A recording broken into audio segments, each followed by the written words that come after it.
Welcome into A Terrible Football Show, episode 39. I'm Alex Light with SparkE3. Hope you're having an incredible day today. Whatever day you're watching, or if you're watching this live, we appreciate the hell out of you. I got Ricky here, back after a 1-week hiatus. Ricky, how you doing? How you feeling, man? I know you're pretty pumped to be back. Oh, man, I'm excited for this. A whole week of not talking sports. Did not record my other podcast last week. We were so busy last week. So I got a double dose of everything today, gentlemen. Yeah, so you're doing your other show later tonight then.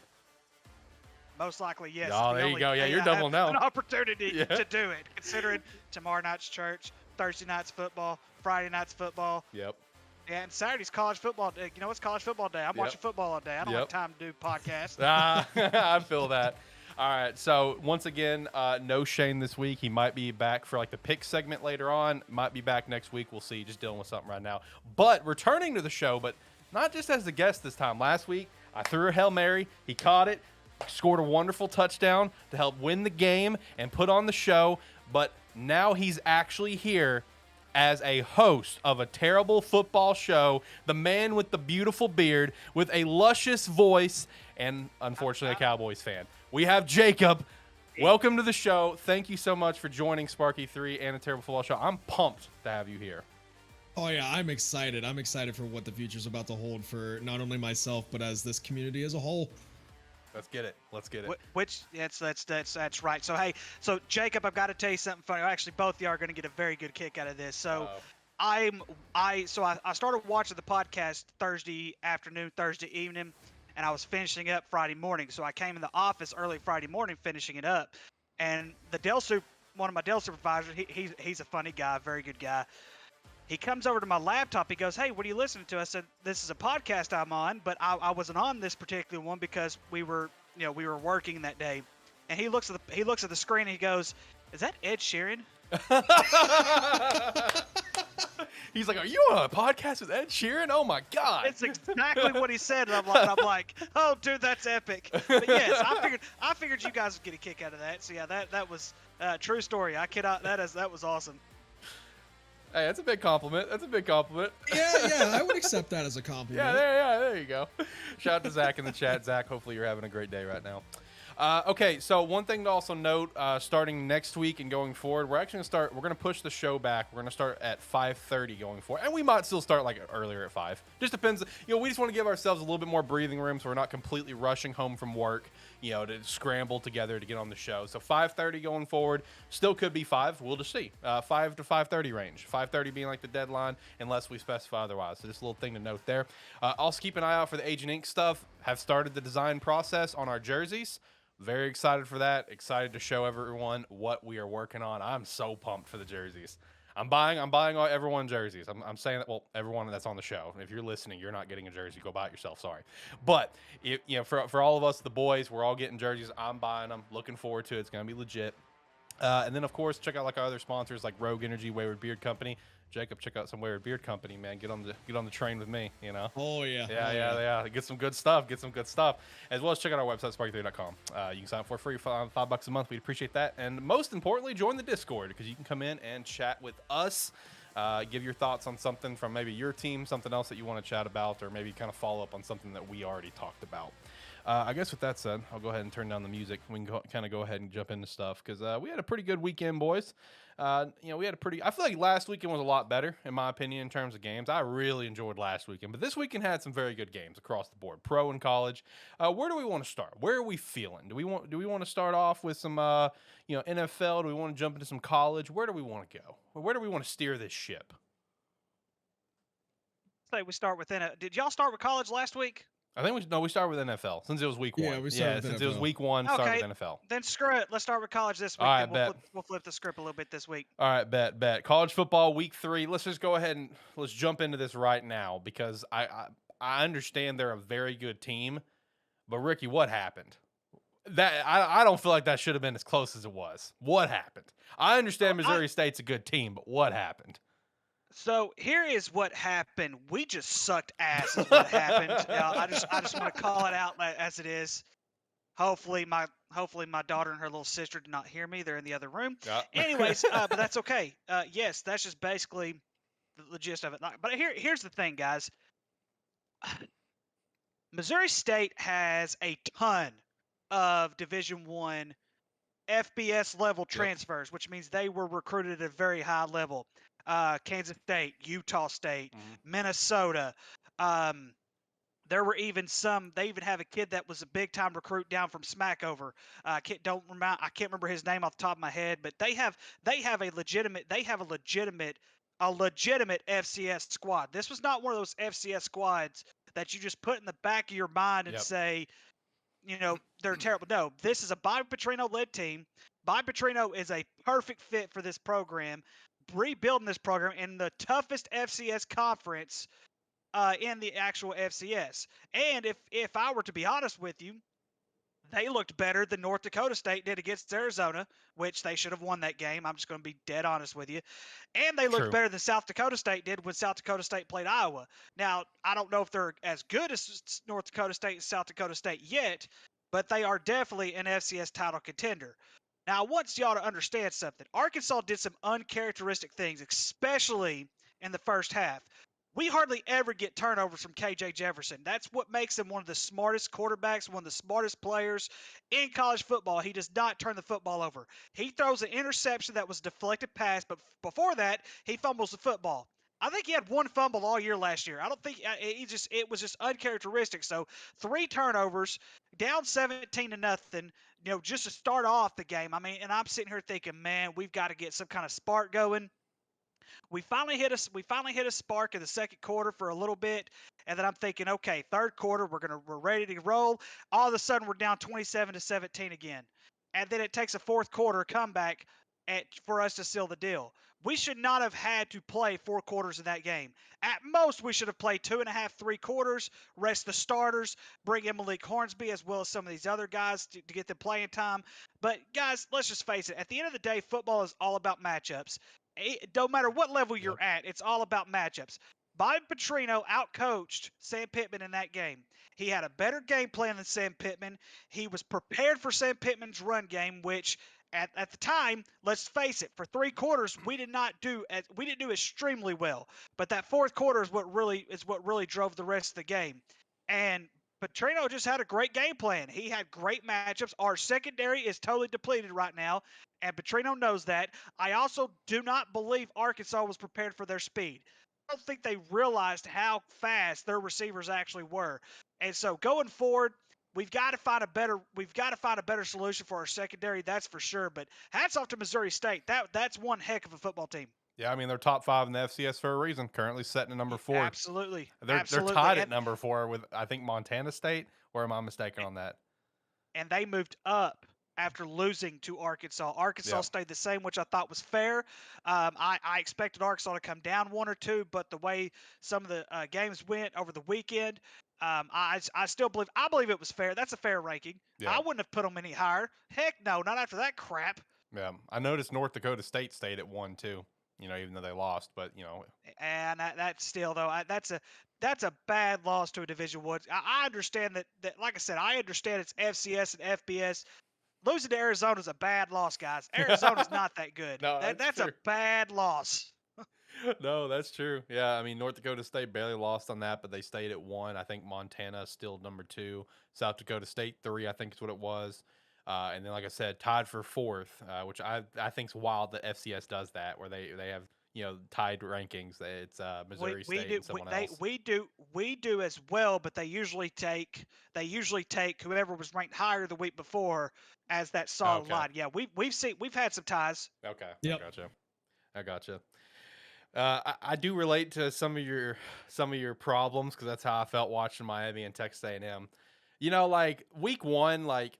Didn't really show me anything with Miami. I mean, who we played, Betham Cookham, whatever, garbage. What we did, I expect. You know what I mean? But then we go up against Southern Miss, we win, but in my opinion, we lay an egg. You know what I mean? Like, we struggled. That was a close game there to, like, the end, and we ended up winning by a decent little margin. But it's just, like, we struggled. Like, I wasn't impressed. So, like I said, going into this game, I was worried. As a fan, we're rocking with the team. But I was worried going into this game because, like, I haven't seen any flashiness. You know what I mean? Show me some flash. It's just not there, man. I mean, TVD, he threw 41 passes, completed 21, whatever. But we didn't have our number one receiver, so that definitely hurt us. But we just couldn't get going on offense. That was the bottom line. We just couldn't. Our run game was doing okay, but it was just like the pass game. It's just TVD is not a very flashy quarterback. He's just not. The most flashy thing about him is his nickname is TVD. I mean, that's the most flashy thing about the guy. I love the guy. I think he can be really great for us. And I still think he's the better quarterback between him and Anthony Richardson. Going to die on my hill on that. But, just didn't see a lot of flash from this game. It is what it is. I knew that this was a possibility for us to lose. I knew it was one of those games. Now it's just hopefully get our number one receiver back, kind of bounce back from there, and just kind of keep on going. Just got to take it on the chin and keep rocking. Jacob, you're an Ohio State fan. You just blew the doors off of Toledo. You're good. Yeah, absolutely. Easy day for us. Yeah, no big deal. Although I will say I was very, very on the fence the first half because we were trading touchdowns left and right. Man, imagine. And it had me a little scared. But as usual, Ohio State coming out at halftime, the second half, we're a lot better of a team than in the first half. Right. And then well, as a fan of someone who has fallen to Toledo, I still didn't feel your pain, man. Man, imagine the story of Toledo would have beat Ohio State. No, really imagine the story of Missouri State would have beat Arkansas. Imagine that story. Yeah. I'm sorry, Ricky. Me and Jacob both wanted it to happen. I think it would have been a great story. Yep. Listen, it's all fair and games. Okay, it's all fun and games. See, one thing, me and Jacob, we have something in common. We suffer as Dallas Cowboy fans. Yeah. That automatically cancels out, and I hate Ohio State, so that automatically cancels out. So it's all fun and games. It's all fun and games at the end. Okay, it just is what it is. Ohio State can go 0-12, and there's always going to be some fans who are going to try to convince you they're the number one team in the country. Okay, so I'll just say it that much. I mean, that's fair. That's fair. Oh, speaking of our teams, just for the record, Jacob, I am going to get your teams up there on the corner. I started editing because I do all those myself, like the chalkboard effects, whatever. Yeah. I started on Ohio State. I got the Bengals done, and I just need to add Ohio State and NIU. Gotcha. I was just about to ask what your second team was, and it was NIU. Because I remember for the podcast last week, you said NIU was the first game you went to. Yep. Okay, so who lost to Vandy, awesome. unfortunately. Awesome. Who unfortunately lost to Vandy, 38-28. Go Vanderbilt. 3-1, baby. 3-1, 3-1 going into Alabama. Alabama. Just imagine, man, if they would have been undefeated going into that Alabama game. What a meme. That CBS game. Yeah. Also, I hate that I let you talk me into picking BYU over Oregon. I hate that I let you do. I hate that I let you do that, man. Hey, in all fairness, I thought BYU was going to beat Oregon. I mean, Oregon has looked like flat out crap. That's not wrong. Crap to Georgia, and then the next week they didn't play anybody. All of a sudden they're back in the top 25 after playing nobody. Yeah. It doesn't make any sense. But I did not expect Oregon to do what they did to BYU. Golly, they beat the brakes off BYU. But, I mean, in all fairness, though, BYU had a tough game the week before against Baylor. I guess they were just banged up. No, yeah, they had, I think it was like 5 or 6 starters not make the trip because of that game against Baylor. And plus, they could not get the run game going whatsoever. They were held pretty good by the Oregon defense, which was shocking. Let's see, who does Oregon play this weekend? I forgot. We have it on our script. Washington State, I believe. Oh, going against Cameron Ward. Ooh, spicy. Cameron Ward's been playing very well this year, so that's gonna be one to watch. I'll shout to Tyler in the chat. Penn State is just dominating at this point. #pissed off. God, I hate you, Tyler. They played Auburn, for crying out loud. Tyler, slow your roll, man. Goodness gracious, great. And Auburn without Bo Nix. Goodness. So guys, here's something about Auburn. Me and Brad have talked about this several times. First of all, Auburn's coach should have been fired last year to begin with. But secondly, as much as I can't stand Gus Malzahn. I can't stand the guy. Never have, never will. This dude never won less than 8 games a season. This first guy won, I think, 7 games last year. They're not winning 4 or 5 games this year. It's terrible. It's so terrible. They beat Auburn. Who gives a crap? Let's move on. I will say, in terms of that head coach being fired, Who do you guys think is going to be, the more talked about hot seat coach right now, him or the guy from Georgia Tech? Because obviously coming into the season, it was Scott Frost, canned. Next, it was Herm Edwards, canned. Who would be the next person on the hot seat in your guys' opinion? Georgia Tech, I think it's Jeff Collins, or Brian down in Auburn. Now Collins over at Georgia Tech, he'll probably be fired first. But the most hot seats Auburn. Auburn has the richer, more recent tradition than what Georgia Tech does, considering that Auburn is still in the SEC. Right. And the SEC is just getting more. They're just getting loaded. I mean, it's just they're all loaded. Every team that you can mention, all the way, even Mississippi State, who lost to LSU, which I thought that was a joke. But you can look up all the rosters, look up all the teams, the coaches. They're all loaded up. I mean, it's unbelievable. What about you? I'll be honest. Jeff Traylor for UTSA is not living up to the hype of what the Roadrunners were last year all. They have laid an egg this year. I was very high on UTSA coming into this season, but they have absolutely just laid an egg. It's unfortunate too, because they were one of the best Group of 5 teams last year, and I really loved their team last year. I loved how they were playing football. I loved how they were coached. And this year, man, wow, have they been a disappointment? Yeah, no, Frank Harris. It is Frank or is it Mark? Both names are I know it's Harris, the quarterback. Is it Frank? I think it's Mark.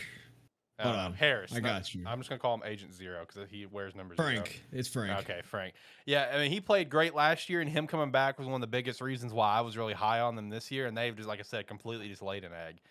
Tyler also said that Brian was going to get fired before he even got hired in terms of Auburn, which is fair.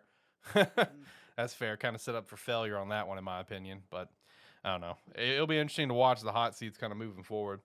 But also, what'd you guys think of the Troy Appalachian State game? That ending was wild. What a game. Hail Mary, baby. And, of course, Appalachian State, that just shows you the fight that they actually have. And the fact that College Game Day, first time ever, went to Appalachian State. Yep. I mean, that's awesome. Yep. Yeah, they brought it. Yeah, so I have a friend who actually goes to school at Troy, and he was at that game. Ooh. And he was recording the final play, thinking, that the Trojans were going to win. But you should hear the disappointment as soon as they scored that touchdown. You could just hear it. It's like his soul just left his body after that. It's so funny. Well, speaking of Troy, one of my teachers from college just got hired on to coach. To be the head coach of Troy's softball team. That's what the coach is known for. Is he's one heck of a softball coach. But yeah, he's now the head coach at Troy. He's been successful everywhere he's been. Nice. Yeah, that I loved that College Game Day went there. That was legit. I loved how they're just like, they stole it. They beat Texas A&M, then they stole College Game Day from Texas A&M. Yep. I loved that. Yep. That was awesome. I wish I could see that video. If you can somehow get it to me on Discord, send it to me. I want to hear the disappointment. Speaking of disappointment, hey, Hawaii finally got a win, but look who we beat. But it is what it is. We got to win. I mean, hey, Florida State beat them too. So I mean, just to. Hey, look on the bright side, though. Hawaii is in special company. They are one of 3 FBS schools in the country that has not scored a passing touchdown, alongside Florida and USF. Florida, goodness gracious. I know. Florida has not scored a passing touchdown, so Anthony Richardson's so much better than TVD, I guess.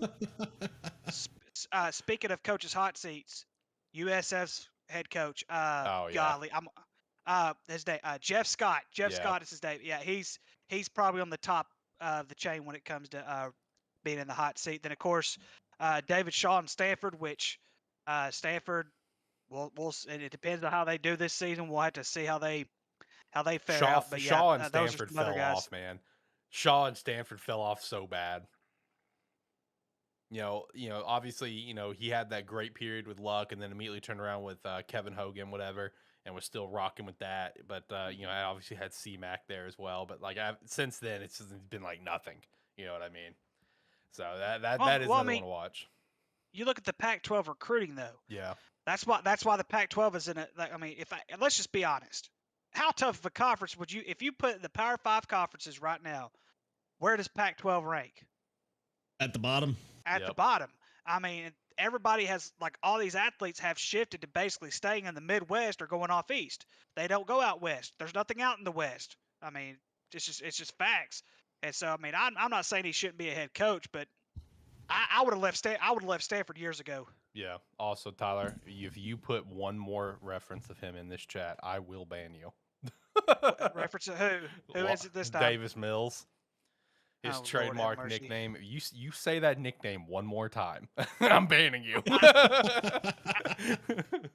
Joking, of course, or am I? Test me. I know we're talking. One more coach to put on that hot seat, by the way. What's up? And that's going to be, even though it's his first year and everything, I understand it's his first year, but Marcus Freeman for Notre Dame. Thank you. I said this 2 weeks ago. That's fair, man. Notre Dame has not looked good at all. Well, here's something else. Here's something else. Before this week, he was 0-3 as a head coach. He lost the first 2 weeks. Ohio State's a forgivable loss, if you want to put it that way. They played well defensively. Yep. They don't have an offense to save their life. They shocked me with that Ohio State game. And then you lose to Marshall. Don't get me wrong. I love Marshall. I love We Are Marshall, and I was watching that movie the day before the game, and it was amazing. I was watching that movie, and I'm like, We Are Marshall, whatever I heard that Marshall was winning. Hold on now. Marshall's kind of like how you were talking about Missouri State. They have a lot of top FBS talents that just didn't go out well with their previous schools that went to Marshall, that are at Marshall now. They have a lot of talent there. Marshall's in the FBS. Well, yeah, I know. He's just talking about like higher grade schools. Yeah, I'm talking like higher tier players coming from higher teams down to Marshall to get a chance to play. Absolutely, but I'm just saying, like, We Are Marshall. I was just rooting We Are Marshall. I root for Marshall. I love Marshall. Yeah. The way Marshall is with their talents, kind of like, even though, they obviously lost their star quarterback to the draft, but it's kind of the same way with how Liberty is, because Liberty has a lot of transfers as well from higher end schools that just wasn't going to get a chance to play. So Marshall's in that same kind of category, but that's still a game that Notre Dame should have cleared. You know what I mean? Yeah. So should have cleared that. Should have cleared Cal by a mile. You know what I mean? Like, Cal has just not been a good team since pretty much when Jared Goff was last there. They were okay. Absolutely. So it's just like they should have cleared that by a mile. So yeah, honestly, 1 year in, could be on the hot seat, I don't know. It's something to watch. How about them Bears, Alex? We'll get there, Steve. We're not in the NFL yet. We're still talking college, so you calm down. Fucking asshole, the Packers fan over there. But anyway, different story. We'll get there. Hey, on the record, I'm probably the only one on here who picked the Bears to win this past Sunday. So yeah, I'm an idiot. I picked the Bears to roll with them. I feel like our secondary was going to do a lot better, but I should have known better. It's prime time. I'm the same way. It's in Green Bay. I should have known better. And I did, but as a Bears fan, it's just like I gotta do it. Here's a fun fact about that picking, by the way. There was only 3 people to pick Green Bay for that team. For that game. Only 3 people picked Green Bay to win. In our pool? Yeah. Oh, okay. All right, well. Makes you feel a little bit better. At least everyone else was on this sinking ship with me. Welcome to the ship, boys. I've been on this ship for years. Come on in. I got a seat saved for you right over here. Now, I don't know if you guys have college games you want to shout out. The last 2 for me personally is Kansas and Houston. As we said, not the same old Jayhawks, baby. This Kansas team, they're not going to make a shit ton of noise. Like, they're not going to, blow the world up or anything. But they are not the same Jayhawks. That's the main thing. They are not the same Jayhawks. I like this team. Ricky, y'all were bragging on Texas Tech last week for beating a Houston team who was beat up from playing an overtime game against UTSA. I like Texas Tech too. Tech is back. Here we go. Go Texas Tech. I like Texas Tech too. Y'all going to treat my North Carolina State Wolfpack like they're nothing just because they beat ECU on the road by 1 point. Really? And they're at home? Look, I was high on NC State too. Hold on. There's way higher expectations going into this season for NC State than there was for really any other team that we were talking about last week.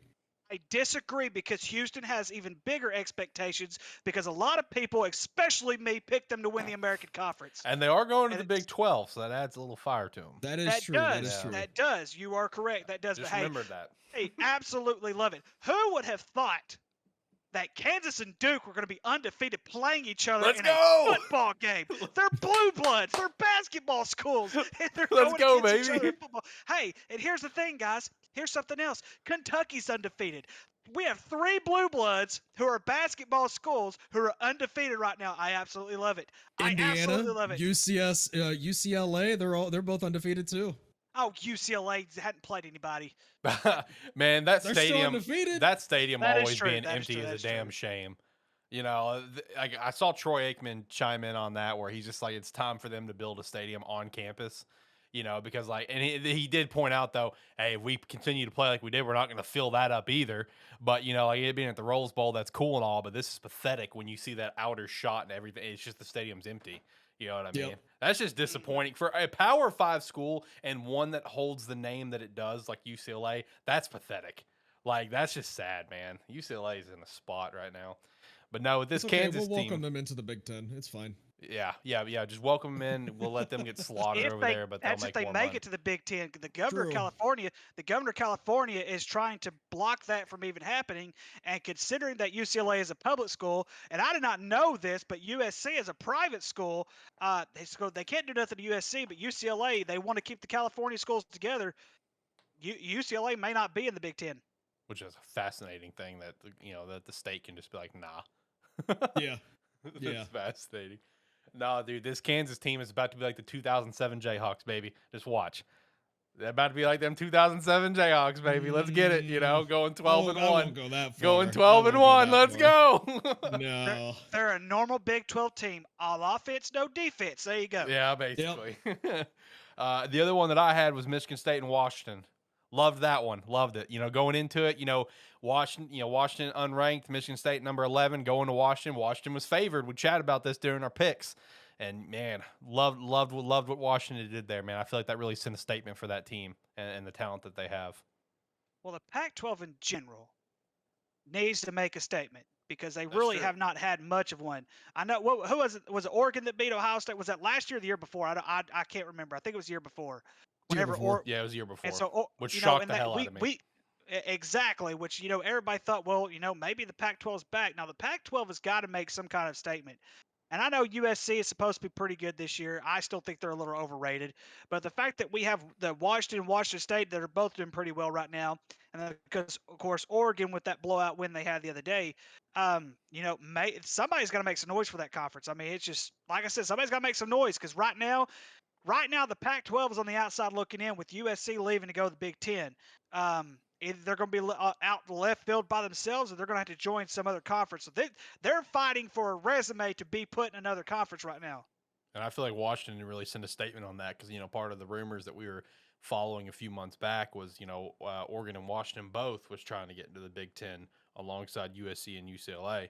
So I feel like, them beating Michigan State, I feel like that's going to help really send a signal there. Which, one of the things that we chat about last week, is they have, Phoenix Jr., who came from Indiana.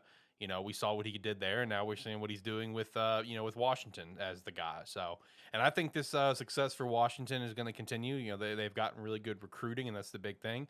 Sam Hurd was the quarterback that I was referencing last week. He's the son of a NFL. I finally remember the name is Damon Hurd. He was a backup for like KC and a few others. Not an astonishing NFL quarterback, but still, the son of an NFL quarterback is still something to talk about. 5-star recruit, one of the best quarterbacks in this last draft. One of the top 25 recruits in the nation commits to Washington. Good recruiting.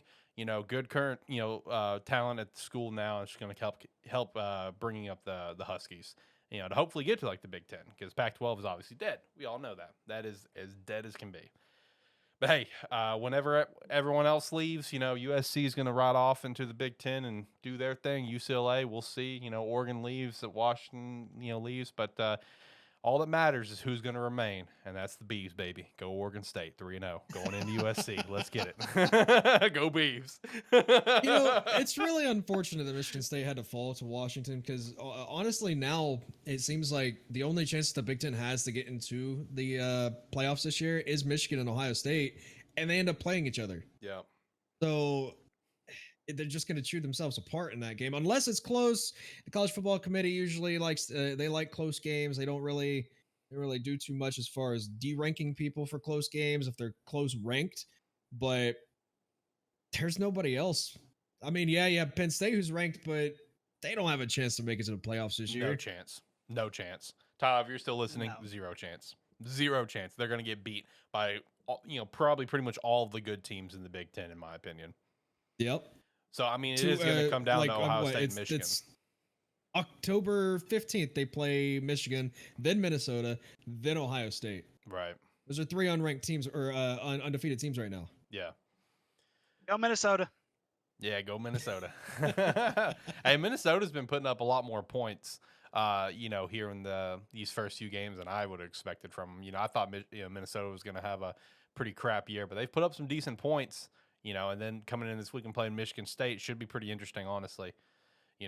I'll be looking forward to watching that game personally, Minnesota, Michigan State. I think it's gonna be closer than people realize right now, because right now Minnesota's actually leading in terms of the betting line, -2.5. And as they should be, they play better football. Yep. Yeah, Michigan State is not. They have not looked great so far these first few games in, but no, a lot of good games this weekend. A lot of games that I'm personally really excited to watch. From this past weekend, is there any more games that you guys wanted to shout out and kind of chat about? Anything that we missed here? I will shout out one that I was watching and messaging Tyler about in the moment. I was getting very, very, very pissed off, and that was Purdue and Syracuse. I was watching that game. About to bring that up. I had to bring that up. I had y'all some saying last week Purdue's offense was going to be too much for Syracuse. Y'all got to take my Syracuse Orange and take their name down the drain like they hadn't been there before. But I will say this much: the better team lost. Purdue was way more talented than what Syracuse. Yeah. Purdue should have won that game. Purdue lost that game because of their head coach calling some of the dumbest things I would ever. Why are you letting a college quarterback pass 50-something times in a game? He's not Tom Brady. He's not Aaron Rodgers. He's not even Dak Prescott. You're going to let him throw 50 passes in a game? Yep, 56. Not in a college football game. No, that's why they got beat. I understand that Syracuse is like Arkansas. Their secondary is depleted, but no, they lost that game. And yes, I watched that game from start to finish. And every single one of those penalties that Purdue had toward the end of the game were the correct cause. They literally took a shotgun, a knife, and stabbed themselves in the leg with it and said, screw this, we're going to lose this game on purpose just because we're Purdue and we can't do anything better anyway. Dude, it was bad. Like, watching those last few minutes and just like how much Purdue shot themselves in the foot was unreal, which was cool for me. I had money riding on that game with Syracuse winning, so I was getting very visibly pissed when Syracuse was playing so bad. It's just like, come on, you're so close. Get your shit together. This is on a parlay. I need you to get this. And everything else in that parlay was hit. And Syracuse is holding me up, and I'm like, for the love of Christ, please. There were some sweet plays in that game, though. I will put that way, but I still thought the better team lost. I thought Purdue should have won that game easily, at least by 2 or 3 touchdowns. They shot themselves. It happens, though. It happens. It's college football. Yeah. They're still stupid kids. Another one that was making me very, very angry because of a money thing. I had the money line on UCLA. We just finished chatting about, but let's bring them back in. 32-31 to South Alabama, man. I was getting very nervous in that game when they were losing to South Alabama. I had UCLA money line, and I was messaging Tyler about that one too, because Tyler likes the orange. He likes the Bruins. I'm like, fuck your orange, fuck your Bruins, get your shit together. It's like, I've got money on this, man. They could just do what USC did, hire a coach and just pay their players to come play for them. I mean, they could do that. I mean, that's what they need to do. Chip Kelly. That's what they need to do. Chip Kelly's not going to get it together over there. But no, he should have never left Oregon. Oh, that's so true. He should have never left Oregon, man. Any other games you guys want to shout out? Jacob, you got anything? Ricky, anything? I think we've got them all. Yeah, I think we've got them all too. Let's move on. All right, time for some pro, I guess. I want to go ahead and get this out of the way. Bears fucking suck. I mean, I don't think so. I don't think so. I know, Alex. I don't think so. Listen, Alex, they had one play. They were one play away from taking that game into a one-score game, and that's all they need. That's they were that close. But when you get stood up at the goal line, and yes, was it a touchdown?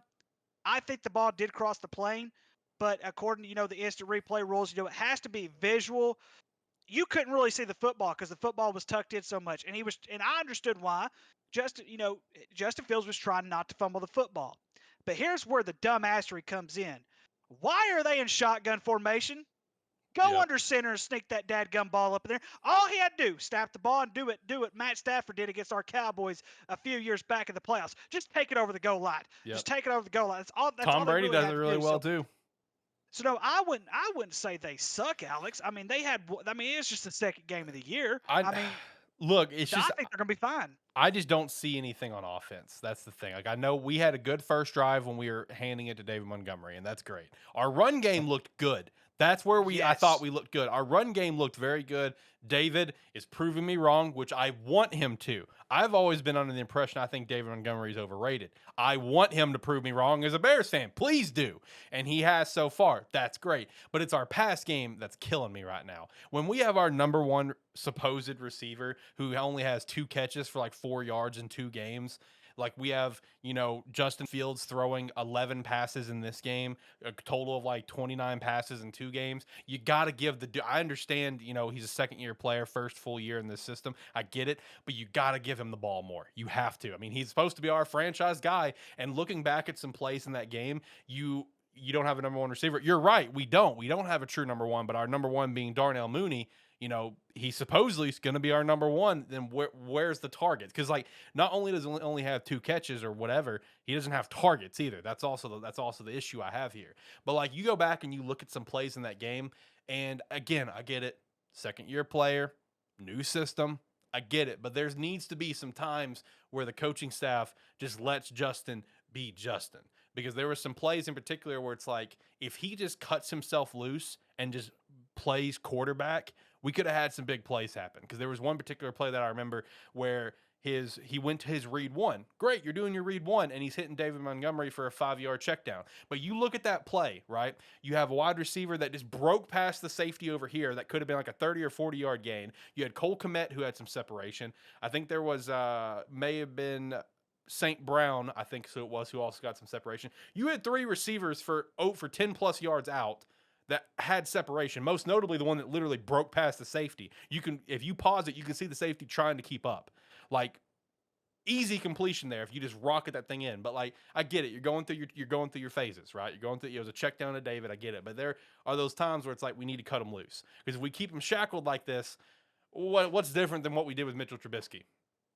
I already suffered this for 4 years, where it's like you're forcing, in Matt Nagy's case with Trubisky, you're forcing Trubisky to play to your system and not letting him just be a quarterback.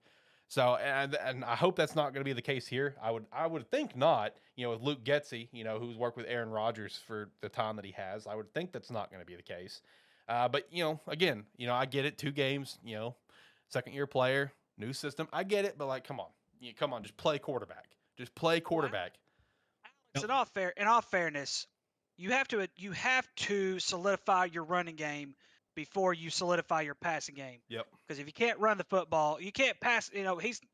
Justin Fields, we don't know what type of a quarterback he is just yet because, like you said, it's only his second year.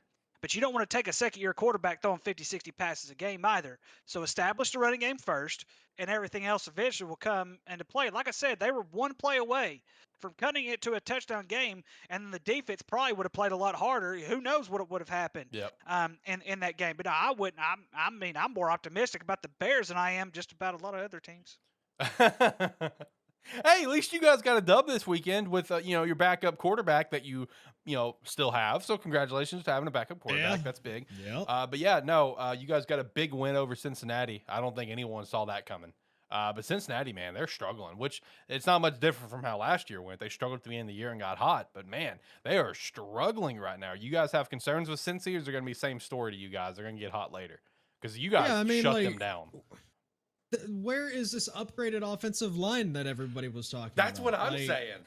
They went out and got so many free agents. They drafted offensive line specifically to upgrade their offensive line. Where's that at?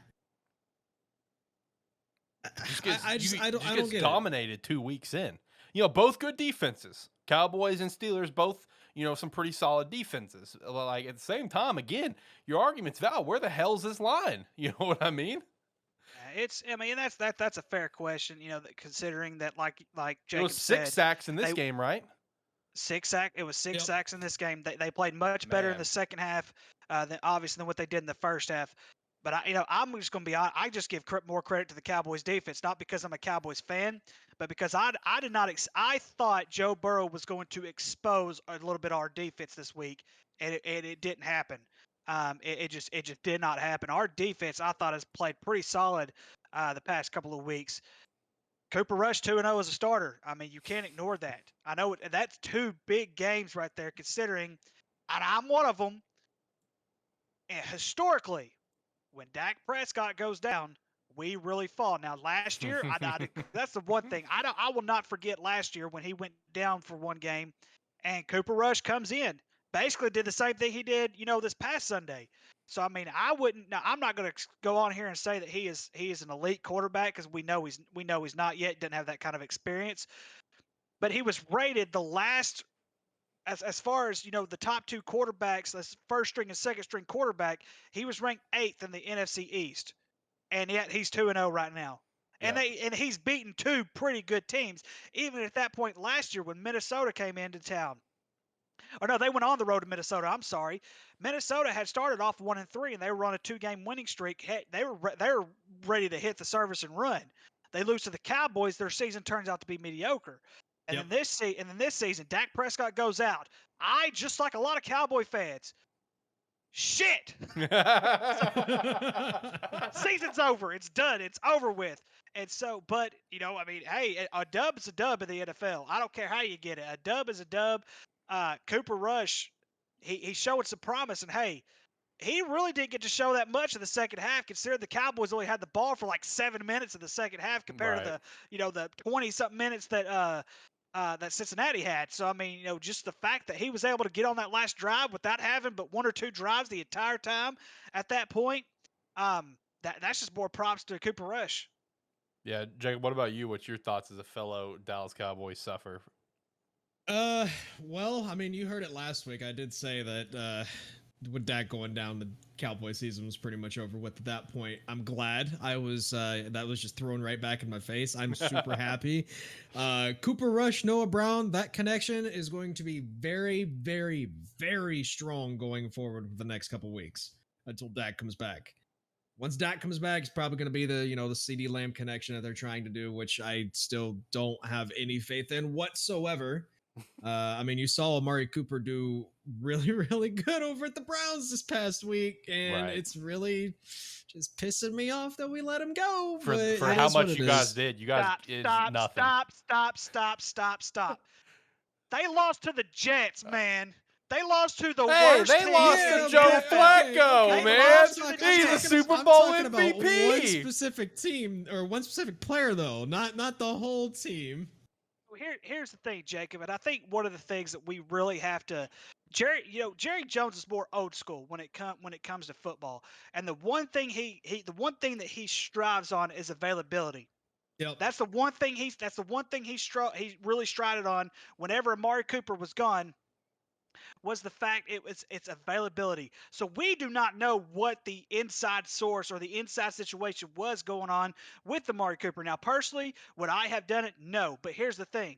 Jerry Jones really shot himself in the foot because he gave Ezekiel Elliott the money he was looking for. He gave Dak Prescott all that money he was looking for.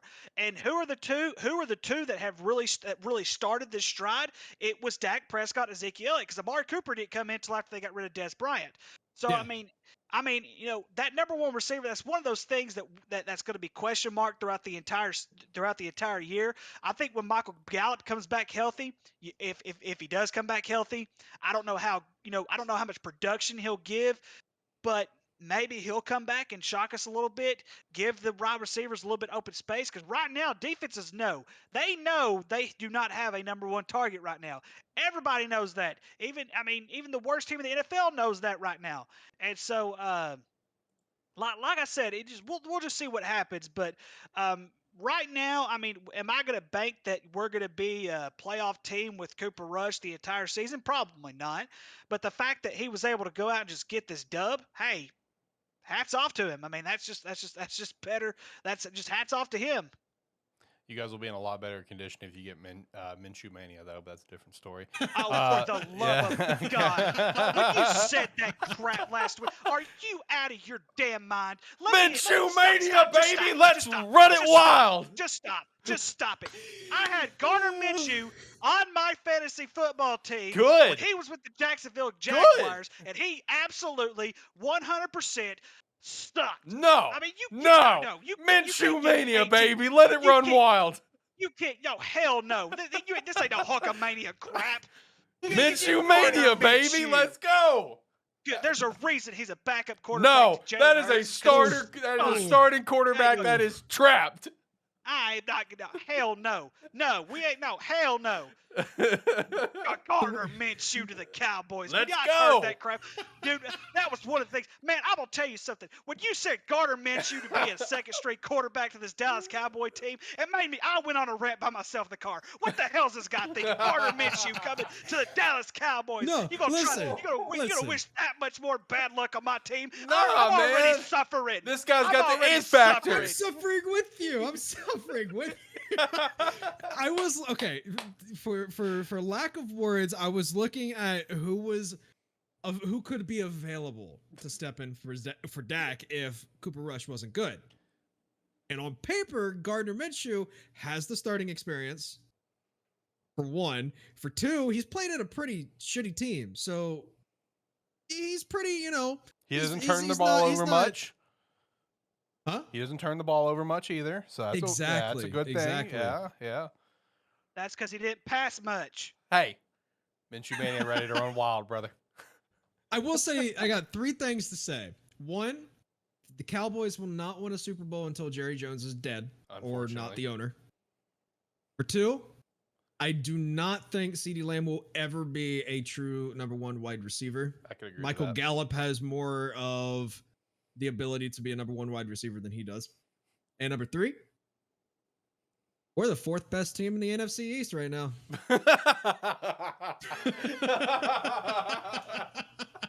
Hey, shout out. Hey, we're not afraid of 4th place. I saw a meme about that where it's just like, three of the same guy, whatever, and they all had like the other team logos looking at the Dallas Cowboys one. It's like, it smells like bitch in here because they're the only one. You do know where that 4th place term comes from, right? What, for the Cowboys? No, that 4th place. We're not afraid of 4th place. You know where that comes from. It comes from the movie Semi-Pro. Oh. Will Ferrell, Semi-Pro. It's a funny-ass movie. Right. We're not afraid of 4th place. That's a throwback. That's a throwback. Yeah. Let's catch up on some chat here. Okay, Joey Burrow still getting killed. I think once the line gets, gels some more, they'll be okay. I think that's possible. Again, we saw them start off last year, be completely terrible, and kind of, figure it out through the rest of the year, obviously, make the Super Bowl. The Rush revival is coming to Dallas. All right. Just trade Dak away and get someone who isn't made of glass, hopefully. Fair point.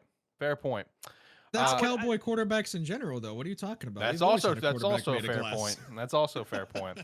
Tyler said, peep your phone, Rick. Apparently he sent you something. Now?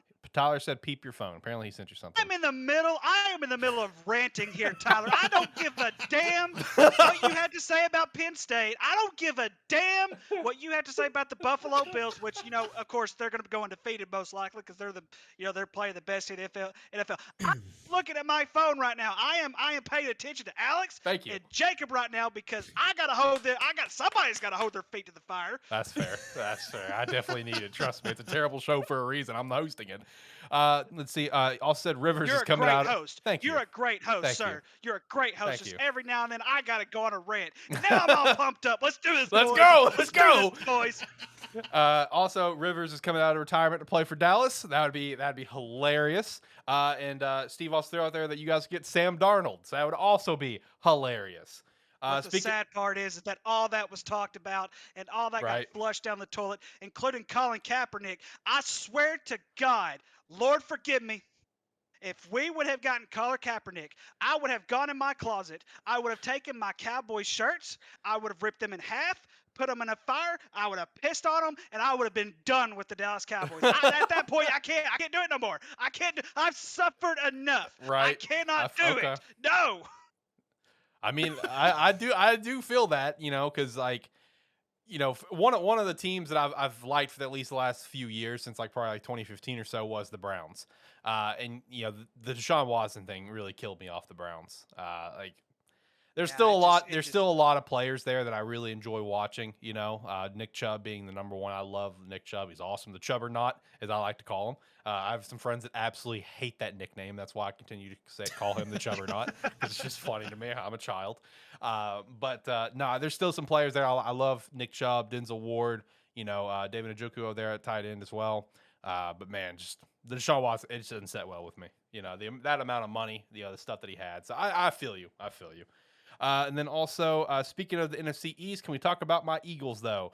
Yeah, dude, they put out a statement last night. Now, granted, it was primetime Kirk. He's like, what, 2-25 or 2-37 now, whatever it is. But either way, the Eagles put out a damn statement last night. The Bills did, too. Which, the Bills putting out a statement, yeah, but like, Ricky, me and you, we were calling this, that we thought the Titans were going to have a big fall-off year, and I feel like we're seeing it right now. Yeah, we're 2 weeks in, we're we're definitely seeing seeing it. that. Yeah. And of course, now I think they brought in what's his name, Malik. I think's his name. Yeah, they sent Malik in for a few plays because Ryan Tannehill just wasn't getting it done. Yeah. I mean, and that here's the thing, guys. Ryan Tannehill should still be the starter. I would not put Malik in. I would not put him in right now. They've just got a lot to figure out. I mean, it's just they're depleted right now. But like we said before, they're gonna fall. I mean, it's gonna hurt like a SOB when they do. They're gonna fall and it's gonna hurt. That's just all there is to it. They're not gonna be any good this year. Who impressed you guys more last night, the Eagles or the Bills? Because they both played good teams and they both sent a damn statement. I'm gonna say the Eagles. The Bills, we expected this from. The Eagles, not as much, and here's the reason why. Where the Eagles were at the end of last year, when you saw them last year, they were just completely mediocre. Right now, you could honestly say, you know what? After the first 2 weeks, this team might be okay, and they're going to be the only team in the NFC East who has a chance to dethrone the Cowboys. So, the Bills, I've seen this from the Bills before, but the Bills are on a different level. They're on a much different level than what we saw them last year. Alex, you had the Bills, losing one game? I had them only losing week 1 against the Rams, and we see what happened there. And I mean, I don't know. The Bills may not lose a game this year. But the Bills, one thing we did always say, though, is the Bills like to lose to teams they're not supposed to lose to. Like Jacksonville last year. And Duval. so I could see that happening, but I don't know. They're solid. They're solid on both ends of the football. But I will give props where props is due. Jalen Hurts has done very well for his first couple of weeks. I'll give him props on that. I'll be honest. Okay. The Bills were the Bills. Fair. Of course they were going to put up 40 points. Especially when Hassan Haskins was the leading rusher for the Titans that game. Not Derrick Henry. Yeah. The Eagles, okay, I'll give them a little bit of credit. A little bit. One, you can't give them credit really because it was Kirk Cousins as usual, primetime Kirk, like you already said. Two, Eagles had a way better defense than the Vikings do. Way better defense than the Vikings do. And I don't know. I mean, 3 interceptions for Kirk Cousins. It's pretty impressive, but I'll have to disagree on the fact that the Eagles are the only team that could dethrone the Cowboys. I think there's one other team that could. Who? Don't you give me that bullshit, the New York Giants. Huh? Don't you dare. Don't you dare point out the hypocrisy coming out of your mouth. Are you out of your mind? Can I say right now, I will go down on the record books stating that you are not a Cowboys fan. You are not a true Cowboys fan. Here you are, Cowboys fan for going for the Eagles. Hey, I didn't say I was going for the Eagles. I didn't say woohoo go Eagles. You're sitting here Fly, Eagles, you're fly. going to sit here right now. a depleted New York Giants team is gonna dethrone the NFC East this No, year? it's gonna be Carson Wentz and the Commanders. What are you on about? Yeah, well, actually, he's in the top 5 for passing yards right now. For now. So, I mean, no, love but I mean, God. the Giants, yes, they're depleted, but they're 2-0. They're 2-0. And they might get Odell Beckham. There's a lot of talks right now. Brian Daboll and Odell Beckham, they FaceTimed.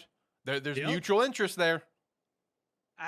Now here's the thing: if they do get someone like Odell Beckham, then yes, I would. Jacob, in all seriousness, I somewhat agree with you. But He's just trying to put on a good show. Appreciate you, Ricky. I'm trying. Man, I'm suffering here, man. I'm suffering, and it's just it's. Hey, it's look at look at me, man. I'm the worst team in my division. The Lions got me beat now, baby. I feel you guys' pain. Speaking of, my boss is a diehard Cowboys fan as well. And when I chat with him after that Week 1 game and Dak got hurt, one of the first things he said to me is, "Now I know what it's like to be a Bears fan." I'm like, "You're fucking welcome. Welcome to the club, bud." That's always how it's been though for Dallas. Like it's been like this for the last decade. It seems like 1 year will be good, the following year will be shit. 1 year will be good, following year will be shit. It's just like an on and off switch being flipped over and over and over again. Yeah, but I mean, I could almost see. I think. Oh gosh, I don't know if the Giants have it this year to dethrone the Cowboys for the NFC East. But they're working there. If they're working there, if Odell Beckham were to come, if he were to come back to the Giants, if he were to be the old Odell Beckham that we knew, then yes, I could legitimately say right now, Giants could win the NFC East. But he is not. But we don't know what we're going to get from him. We don't know if we're going to get Odell Beckham. That's one of the greatest players. Of course, we know he's had his injuries in the NFL. We don't know what we're going to get from Odell Beckham. So, are you going to get like the Giants Odell Beckham or the Rams Odell Beckham, or are you going to get the Browns Odell Beckham? Right. And so you just don't know which one you're going to get. So, I mean, in some way, yes, I do agree with you. Yes, the Giants are one of those teams. They could be a sleeper. I just don't think it's going to be this year. But like Alex was saying, they're working on their way there, but not right now. There's a lot of teams working their way up. Shout out to the Lions getting their win on Week 2. Let's go. Let's go Lions, baby. We'd love to see that. Beating Washington on that one. Lions put up a big dub there. Dolphins with that insane comeback also. That was awesome. That was an insane. Awesome comeback. Tua just has great weapons, man, with Waddle and Hill. I mean, it showed, obviously, because like the first wide receiver duo in so many years to both get like 10 catches, 150 yards, and a TD, whatever. I had both of them on 2 separate fantasy teams, so let's go. I'm rocking. Yeah, they also outscored the Ravens 28-3 in the fourth quarter, which that is unheard of for an NFL team unless you're Tom Brady coming back down from whatever the score was to nothing. 28-3. 28-3. Which also, I saw something hilarious. That where it's just like, damn, Matt Ryan is really cursed with that number. Did you guys see about the? I tried to tell you. I tried to sit here and tell you. Listen, we'll first off, we'll dive into that in a sec. But with the Matt Ryan thing, it was like whatever touchdown he threw. I think it was after it was in Week 1 or whatever pass completion. It's like, oh, he hit so many pass completions, whatever, at this age of his career. So naturally, it goes to the Hall of Fame, like all random balls do at all times, right? That ball was like it was a 283rd ball or something like that. It was marked on the ball where it's like 283, and everyone's just like, he cannot escape that number, no matter what. No, but it was for his 60,000. Yeah, 60,000. That's what it was. Yeah, it's still impressive. Look, Matt Ryan has been a good quarterback his entire career. I'm not knocking the guy, but I told you when we were doing the football scheduling way before Week 1 even started, I told you that Indianapolis was going to struggle with Matt Ryan as their quarterback. It was going to happen. It was dead set on. Their offense they can't run the ball. They barely can pass the ball, and of course, when you tie the Texans in Week 1, well, I knew it was going to be a bad year after that, especially when you tie a team who was completely depleted last year. And, of course, don't get me wrong, I do love Lovie Smith. I wish him the best. But, I told Indianapolis is done. They're done. I wouldn't say they're done. I still think they can pull it together. The tie, that shocked me. 24-0. Doesn't shock me because Duval just magically has their number. Don't know how. How is there's one total win in that division? One total win. Jaguars on top, baby. Let's go. Hey, and who picked who? Of course, listen. I'm not going to brag to the end of the year, but I get to brag after week 2. I picked Jacksonville to win that division. Hey, I did it. I love it. I just don't see it. I love it, but we are sitting on top of the division, so let's go. Duval County, baby. Listen, if the New York Giants and the Jacksonville Jaguars are both on top of their division after this year, I quit. I just quit. I just do. Okay, all right. We'll hold you to that. I'm joking. I'm never quitting. I quit watching football. No, I can't quit watching football. I love this shit too much. I feel that. All right, let's hit one of the biggest storylines that came out of this weekend. We probably should have let off with this a lot sooner because this is a massive storyline. How are you guys feeling about what happened with Trey Lance there? Season-ending injury. That's massive. You know, he's barely played any games since 2020. 2020, one game happened to be against UCA. 2021 started 2 games, and the 2 games he played this year. Out for the year, Jimmy G's team. That puts San Fran in a very difficult spot, I feel like, you know, especially if Jimmy G does what Jimmy G does and just manages the game and does his thing. And let's say San Fran goes back to another NFC championship. You know, let's say they lose, whatever, but God forbid they make it to a Super Bowl and lose. Because let's be honest. Let's be very, very honest here.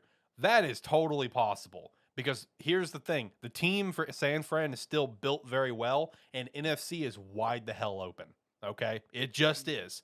AFC, it's wide open in the sense of there's a lot of good teams, so it's like there's multiple teams that could get, but there is like that clear, okay, it's looking like Buffalo or it's looking like KC. But in terms of the NFC, it's like, who is the actual favorite? You know, there is no actual favorite in the NFC right now. Not in my opinion. Not the Bucks, not the Packers, not the Eagles, not the Rams, not the Cardinals. There is no favorite. So it's like, it's possible. San Fran could go to the Super Bowl and probably lose. They go to the NFC Championship. That puts San Fran in a very difficult spot about what do you do after that. You know, with Trey Lance and Jimmy G. Also, shout out to Trey Lance trying to blow off some steam from losing the Bears. Go to a strip club. Shout out to that. But what was you guys' thoughts on this Trey Lance thing, Jimmy G coming back into the helm and everything? So Jacob, I'm going to compare this situation with San Francisco to something that you and I are both very, very familiar with. Alex will be too. He's just not a Cowboys fan. When Jerry Jones came in, he fired a Super Bowl winning coach in Jimmy Johnson. This situation reminded me of that situation. It's like, okay, you got us to the NFC Championship game. Okay, go screw yourself. We're going to start this younger quarterback now. And for what? You literally hung the quarterback out to dry. I don't care what anybody says. San Francisco, Trey Lance is injured because San Francisco put him in that situation, period. Now, I understand athletes get injured all the time. It happens. It's part of the game. The game itself, of course, this is why the rules change so much in the NFL, in football in general, as far as trying to prevent as little injuries as we possibly can. But the fact of the matter is this should have been Jimmy G's team in week 1. Now it's his team again, and what happens when he comes off the field? Nothing but cheers from the crowd because they're like, you know what? We kind of saw the writing on the wall with Trey Lance in week 1. He didn't look very good in week 1. You know what? Jimmy G, you had your surgery. You look very good. We might just do well this year. So I hate that Trey Lance got injured. I hate it for the kid, but San Francisco put him in a nearly impossible situation. San Francisco knew this was going to happen from the get-go. They knew. That's why they kept Jimmy G around. Right. They either knew that Trey Lance was going to get injured or they knew he was going to be absolute dog shit. And it just so happened to be both. Yeah, I definitely agree with the dog shit thing because, like, in my opinion, you can't sit here and lead up this entire offseason saying this is Trey Lance's team, literally telling Jimmy G, don't come to the facility. Hey, we're not going to find you. We'll still pay you. Don't come because we don't want any sort of misrepresentation of whose team it is with the team. You can't go from that to keeping Jimmy G. Like, you just can't. Like, it sets bad blood all around. It sets a messy situation. San Fran, to me, has just completely fumbled the ball when it comes to this quarterback situation. And now it's going to potentially work out for the team, but how's it going to work out for the future? That's where we're still going to be in big question because at this point, especially if Jimmy G takes them back to an NFC Championship game, even if they lose, doesn't matter. You still make it back. He's full and right to say, go fuck yourself. You know, you clearly want to go with Trey Lance. Let me go. Get me out of here. You know what I mean? And then it's just like, is Trey Lance going to be the guy they gave up so much capital to move up and get him 3? And then there's all these rumors and talks that Kyle Shanahan actually really wanted Mac Jones, but he was outvoted, and everyone else liked Trey Lance. There's all that bullshit talk coming out, which that talk will always come out in every situation when a team takes a bad quarterback. There's a guy will come out 10 years later like, yeah, I really liked him over this guy, but I was outvoted. That'll always happen. You know, that's people trying to blow smoke up their own ass. So like San Fran has just completely mishandled the situation going about it, and it's going to bite them in the ass. Maybe not this year, but next year. You know, right now they look like geniuses for keeping Jimmy G, and they're going to potentially go on a run. I'll tell you, like, I had the San Fran going like 8-9, and that was me being pretty generous just because there's a good team around them. Now, like, I'm with Jimmy G at the helm, I'm reversing that, and I think they could make a legitimate shot for that NFC West, especially with how, you know, Arizona did very well against Vegas. Shout out to that comeback, okay? They look like crap against KC. Rams, they're figuring it out. You know what I mean? I see a lot of memes that, you know, you take away the Rams' top 5 paid players, then everyone else looks like LA Fitness people. Fair enough. You know, I can see that. So right now, I feel like the NFC West is kind of wide open for San Fran to maybe make that run. And it's going to be very interesting to see as time goes on. Obviously, T's and P's to a steady recovery there. Apparently, the injury is not as severe as what Dax was, which is that's a big win. Don't want to see anyone get hurt. Never want to see that. So I don't know. It's going to be very interesting to see how this kind of goes going forward. Well, speaking of Jimmy Garoppolo, I think I was reading an article somewhere, just I think the day before yesterday, where the reason he stayed was because Kyle Shanahan talked him into staying. Yeah. And that speaks volumes of Kyle Shanahan. So in some ways, to me, it's like, you know, you were like saying, you know, Kyle Shanahan wanted to choose Mac Jones. That tells me he wants Jimmy G to be his starting quarterback. But then you've got ownership who's like, well, we got this kid named Trey Lance, and, you know, John Lynch probably saying that too. And so, I mean, that just speaks more volumes of Kyle Shanahan than what it does the ownership to the 49ers. Yeah. No, it's going to be an interesting situation to follow for the rest of the season. Before we shout out a couple more games, let me catch up on chat. First off, shout out to Steve for liking the Chubbernut nickname. I'm proud of that one. I'm a big fan of that. He also thinks that the Titans should trade away Henry for some picks and do a proper rebuild, if I'm being honest. Trade him to the Cowboys, baby. Trade him to the Cowboys. Not a bad take.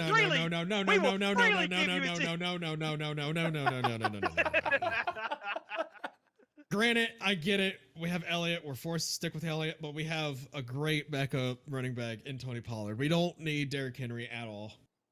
Watch him run for 2,000 yards. I was going to say get rid of Ezekiel Elliott. Yeah. Even if I would take Henry over Elliott. Put Pollard above. Put him into that starting position if we get rid of Elliott. I believe Pollard would be in a better situation with Derrick Henry being there than what Ezekiel Elliott is, but that's just my opinion. It's going to make him more wide open because Pollard is not a power running back by any stretch of the means. Oh yeah. I mean, it'll just make him even better. You could go to an old Vera offense with him if you wanted to. I mean, I'm not saying that's what they need to do, but I'm just saying in general, I think it'd make I think it'd be a great fit, to be honest with you. Listen, you'd think we gave Elliott a lot of money. Imagine the amount of money we would have to give Henry, man. Come on now. That's true. By the time it's time to give Henry a lot of money, Pollard will be well and developed and we could release him. Listen, as Jerry Jones has said before, his hand doesn't cramp when writing checks. Steve also threw out there, spoken like a true Cowboys fan. I forgot though, we dim boys, but he put it like we dim boys, you know, mocking. He also corrected Jacob when Jacob said this is how it's been for the last 10 years in terms of the good 1 year, shit the next. He corrected Jacob by saying 25 years. He also said, but he is not going to be that old OBJ. Two knee surgeries Read between the lines on that. Read between the lines. The 2 knee surgeries later, they would be better going for Will Fuller. He says the Colts are done. He said San Fran is where they should be from the start with He just with say going for Will Fuller? Yeah, go for he said the Giants are better for going for Will Fuller than OBJ. Nothing against Lance, but Jimmy G is a better quarterback to try and win now. He also said Jimmy G to the Cowboys. That was talk. That was in talks. It was too. Talks. Tyler says that Dallas doesn't need a running back because they can't even use Zeke right. Henry need to go to Chicago or Zeke somebody sucks. with a decent line. Chicago, I mean. Who said that? Tyler. Tyler, zip it. Just zip it. Zip it. Yeah, Zip it. Is there a way for me to ban him from my area? Is there a way for me to ban him? They don't use Zeke right. Come on, man. Well, as of now, technically, if you comment in the chat, he could ban you because he's a mod and I haven't modded you yet. I'll mod you, unmod him, and then you can ban him. There you go. Read between the lines, Tyler. I dare you to ban me. Also, Tyler's saying this, but I also want to give Tyler some shit, because we were talking about the Bills and how dominant they are. Tyler's not a true fan of any team. I want that record to be known because he hopes and wants the Bills to be bad. Because he says he's not used to his team being good, so he wants them to be bad. He actively does not want them to win. And I'm just like, as a fan over here who has suffered throughout my entire fanhood as a Chicago Bears fan, except for 3 fucking seasons, that upsets me greatly. Where it's just like, enjoy what you have, you ungrateful son of a bitch. But he wants the Bills to be bad. He wants Penn State to be bad. Like, he's not a true fan of anything. Some folks don't like change. That's true. Tyler doesn't want change. It's coming too damn quick. It is not coming too damn quick. You've had the build-up. Alex, I had a burn for Tyler, but I can't say it on the air. I can't do it. I can't do it. Okay. I can't do it. Just put it in the Discord. Yeah, just put it in the Discord. Put it in the SparkE3 official Discord, the football chat. Bills, Jets, Browns, and Jags should be bad forever. Now, you need to relax, sir. Jets, yes. Whoa, Browns, yes, Three they of those deserve teams it. won this week, though. Come on, man. Give them the credit. Give them credit. Give Jags a little love. We start as a brand new franchise and go to the AFC Championship within 5 years. Like, we just suck now because Tony Khan's an idiot. But Jets and Browns, I'm with you on that one. Money talks to the Khan family, man. Money talks. That's true. That's AEW. true. Just look at how much money they gave Christian Kirk. Hey, I still think that he was overpaid, but that deal, even though he was overpaid and obviously kind of reset the wide receiver market, Yep. I don't think it was necessarily a terrible deal because it's giving Jacksonville something very important. It gives them like a surefire, 7 to 10 catch guy.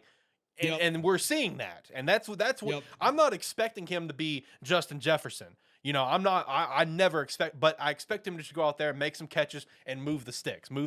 And he's doing that. So I'm cool with that signing. I was cool with that at the time, even though I did think it was overpaid, but we had the money for it. And hey, if it's working out where we're just getting first downs and we're moving the ball, let's rock with it. I'm here exactly. for it. Yep. Him and Evan Ingram, man, they are a 1-2 combo for Trevor Lawrence. Yeah. Now, only if Etienne would start stepping up, I would love that because he's also on one of my fantasy teams. But he's not doing much. But, we got Kirk, we got Ingram, Marvin Jones for some checkdowns every once in a while. So we got stuff working, but Etienne, not seeing that connection at the moment. James Robinson's been doing pretty good. So, yeah. I mean, that doesn't surprise me that Etienne's not getting as many touches. Which I still don't think we ever should have drafted Etienne in the first round anyway, but that was Urban Meyer, so it didn't shock me. It's Urban Meyer. Which also shout out to everyone in college who wants Urban Meyer, like Nebraska fans, like, oh, we want Urban Meyer. I'm like, do you though? Like, I get he was a great college coach, but put him in college. Yeah, put him at any college university, he'll do great. He just was not made for the NFL. No, that was one of the biggest train wrecks I've ever seen, and it was just so much pain every single week. It's hard to be a Nick Saban and have success in both college and NFL. It's really hard. Yeah. Okay, so let's see. Looking at the NFL games, the only other one that I kind of want to shout something out on, because it looks like we've kind of KC and LA. That was a great game. Enjoyed watching that one. The rib injury to Herbert sucks, but I think that hopefully they'll bounce back. But the only one that I want to chat about is Texans and Broncos, because what the hell is going on in Denver, man? Like, I feel like Nathaniel Hackett is just like he's not figuring it out or something. I mean, there was one particular play they didn't have a damn punt returner on the field. They had to waste time out because they were all lined up for punt position. Texans are about to punt. They didn't have a damn punt returner on the field. Like, what is going on in Denver, man? Like, Russ is not cooking. 14 for 31, 219, 1 TD. I tried to tell y'all weeks ago. Russell Wilson is not that guy anymore. He hasn't been for a long time, even going to a brand new team. I told you and I told Shade, that is a $250 million, whatever the heck it is they decided to pay him, was a huge mistake. and having Russell Wilson's not that guy. He's just not. I hope he proves me wrong. But week 1 and week 2, lost to Seattle to Still a Geno baffles me. Smith quarterback Still baffles who had me. never in his entire career started in week 1 until he beat Russell Wilson on Seattle's field.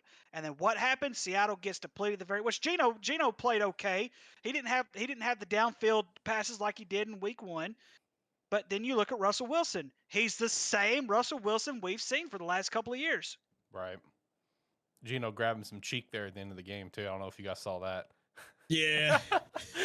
Give me some sugar, baby. Yeah, grabbing some big cheek, man. This is what happens when you give so much talent to a coach who has never coached in the NFL as a head coach. Yeah, has never and coached. as a play caller. He wasn't the play caller in Green Bay. Exactly. I think it's giving him too much sugar at once. Way too much. Well, I think one of the things, Jacob, that they were counting on when Nathaniel Hackett came was that they were going to get Aaron Rodgers. I think that was plan A, was Aaron Rodgers. Because if Aaron Rodgers were there, we're talking about a totally different playmaker. True. We're talking about a totally different set. So Nathaniel Hackett, that's what he's used to, an Aaron Rodgers type quarterback, and instead he's just kind of dropping the ball just a little bit, and it's going to take them a while to figure out. Which, here's the thing: in the NFL, you're going to win. You're going to win when you're not supposed to. You're going to lose when you're not supposed to. It's just part of it.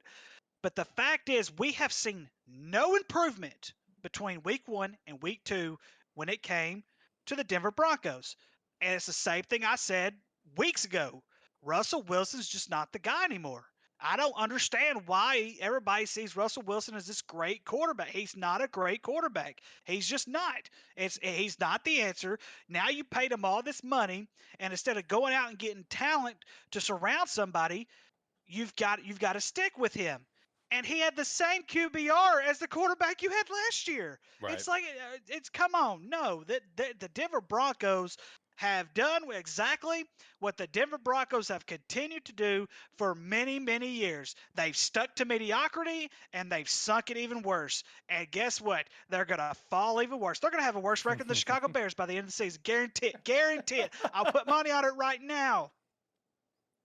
Denver's not only going to be last in their division, they may be last in the I definitely agree by too long. I definitely agree they're going to be last in the division. I had that coming into this year. I think it's good.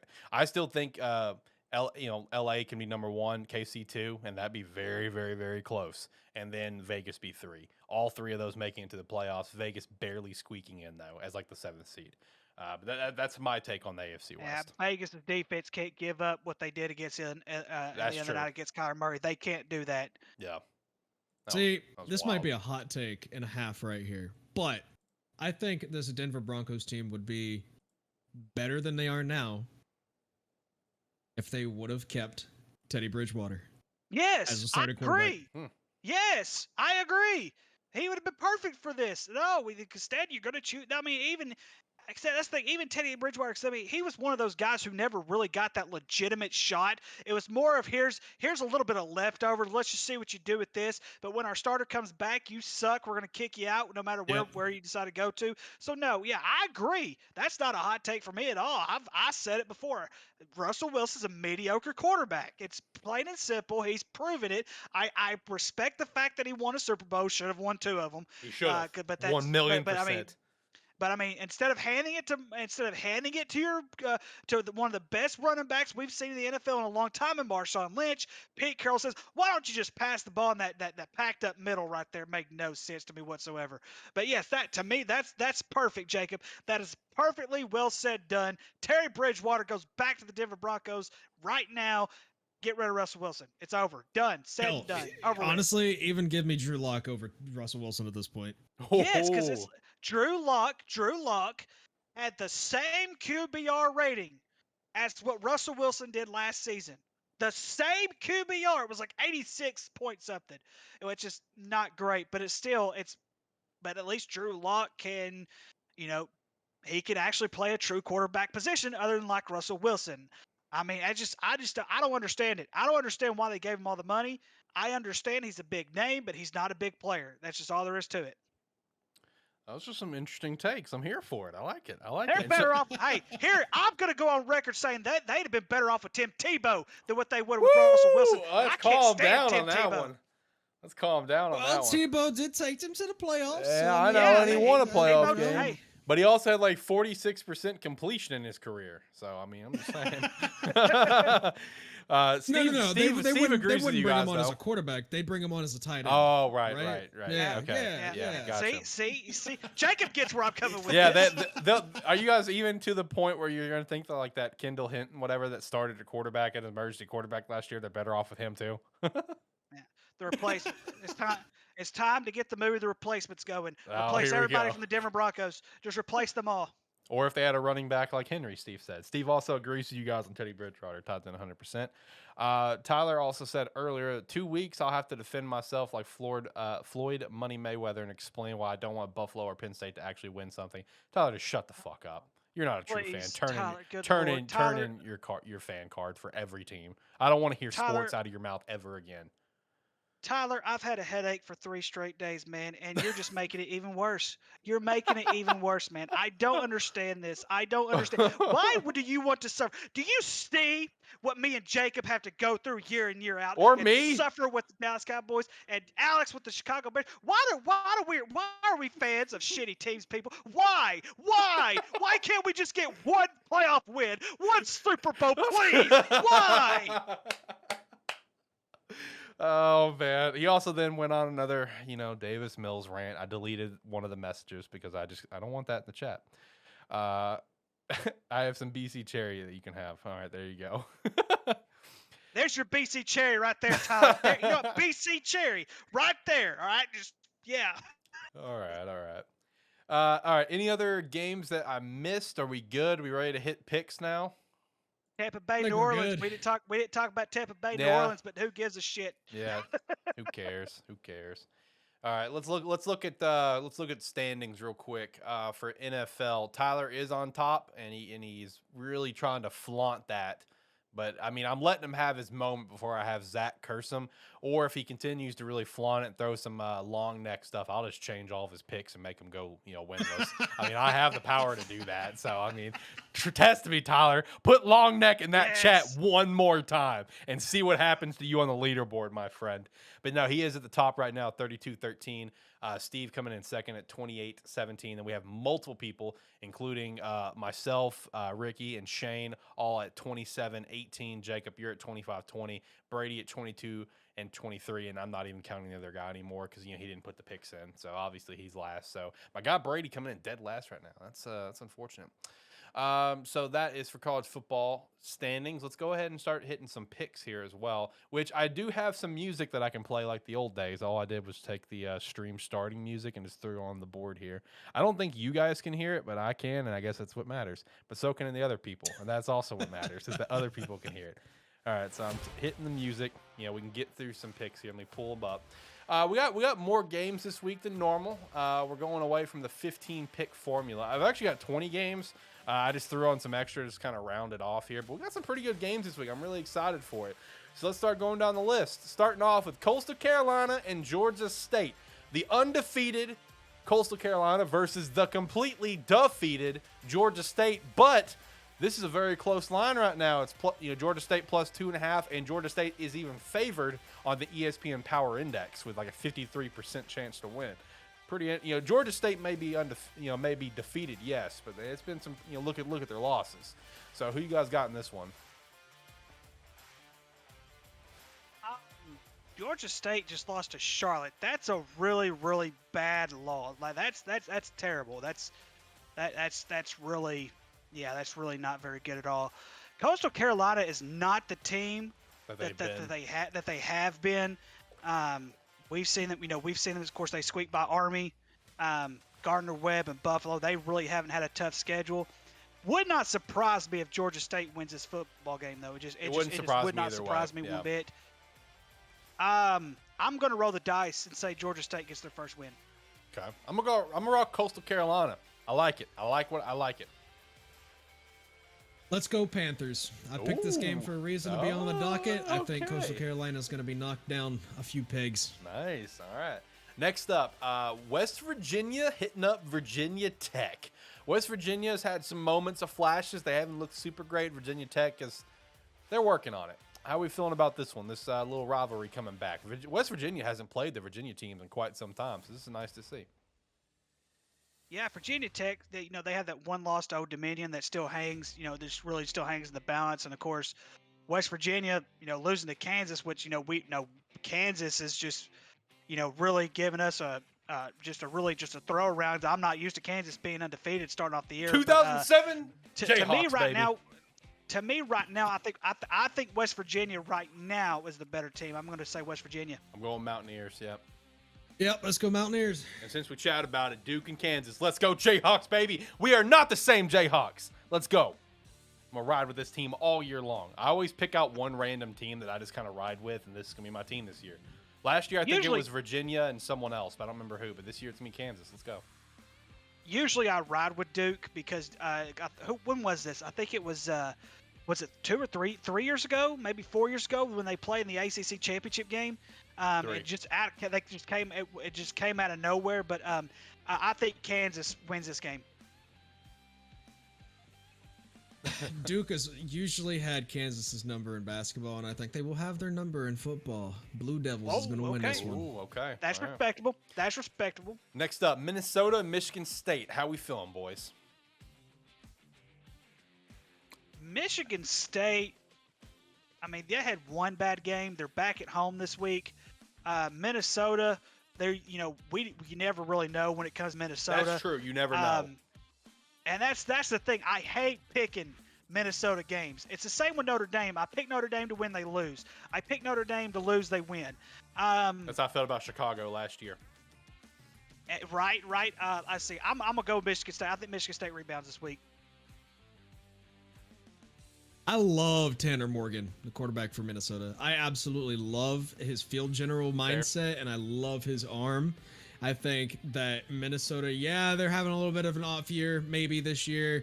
A few years ago, they made it to the Big Ten Championship. They were ranked pretty high that year. I think they're going to get back there this year. I don't think they're going to be quite highly ranked, but I think they will be in the top 25 by the end of this year. I'm going with Minnesota in this game. So, first thought, best thought, let's rock with the Golden Gophers. That's just what my gut's telling me on this one. James Madison at Appalachian State, give me the Mountaineers, baby. They're riding a high right now. They are riding a high. Beating Texas A&M, getting that insane comeback. They're riding a high. They're going to keep riding it. Yeah, I think that James Madison, I think, has only beaten Appalachian State 4 times ever in the history of these programs. James Madison has not been tested yet. Appalachian State's been tested every game that they've played. But Mountaineers, they're at home. Give me another Hail Mary for the win. Write me down right now for Appalachian State going undefeated the rest of the year. Appalachian State wins this one. Dude, I like that. Wisconsin at Ohio State. Buckeyes. This isn't going to be a ball game. I just, Wisconsin, they're so horrible. It's just not even funny. I'd be surprised if they scored 10 points in this game, to be honest with you. I mean, look what Toledo did. I mean, I understand that, but Wisconsin's not a high-powered offense like Toledo is. Wisconsin has let me just run the ball down your throat the entire ball game, first, second, third, and how about 4th down too? Well, just for just shits and giggles. So no, I don't think Wisconsin's going to be able to do to Ohio State. I don't think they're going to score. I'll just put it this way: I say less than 14 points that Wisconsin scores against Ohio State. Ohio State blowout win. Ooh, boy. One thing, being a Big Ten fan in Ohio State, is the fact that you never, ever, ever count any Big Ten team out from winning against another Big Ten team. Oh, we saw that a lot last year. Exactly. Wisconsin could very well win this game. It could be one of these games where Ohio State just does not show up. Could be a trap game. And Wisconsin, very true. yes, That is very true. You've seen it happen to Ohio State with Indiana. You've seen it happen to Ohio State with Northwestern. You've seen it happen to them with Iowa in the Illinois past years. and Penn State last year. Yep. Iowa and Purdue. Purdue was one year. I can't remember what year it was. Purdue and Iowa last year when Iowa was number 3. But with that being said, I still think the Buckeyes are going to win this one pretty handily by about 35 points. There you go. Next up, Oregon at Washington State. With the statement that Oregon sent, my gut makes I know I literally just said first thought, best thought. But, like, I don't know, man. I really like Cameron Ward at Washington State. I really do. How are you guys feeling on this one? I mean, I feel the same way that you do as far as Washington State goes. It's good to see that Washington State is not really I think both Washington teams. I think they were both sub 500 teams last season. So the fact that they're getting they're getting some good they're playing good football again and everything like that. And of course it was I believe it was Washington State, yes, that ended up being Wisconsin a couple of weeks ago. Oregon, I don't know. I'm just gonna be honest with you. I don't know. I'm gonna ride the Ducks on this one. Okay. Going into this season, I had Washington State only losing 2 games this year. And one of them was going to be to Washington. The other one, USC. I don't see them losing to the Ducks. My mind has not changed from that point to this point. Cougars will come out on top, whether it be... it's going to be a close game. I'd say maybe 3 points. Lock me in with the Cougars. Let's go. Home of Minshew Mania. Let's go. Washington State. Washington State Cougars. God. Let's get it. Minshew Mania's ready to run wild, brother. All right, next up. Buried the hatchet. Notre Dame at North Carolina. Look, my stance on this is pretty straightforward. I have not seen anything impressive out of Notre Dame. I have seen, besides their defense, that's the only thing that I saw impressive in that week 1. Other than that, I've seen nothing impressive about this team. I really like this true freshman quarterback at North Carolina, Drake May. I'm a big fan of him. Let's rock with Mac Brown and the Tar Heels. Rocking with it. Yeah, I've got the Tar Heels in this one too. Notre Dame does not have an offense whatsoever. Yeah, North Carolina, they've in recent history have always been a quarterback camp. They always produce great quarterbacks, college football quarterbacks.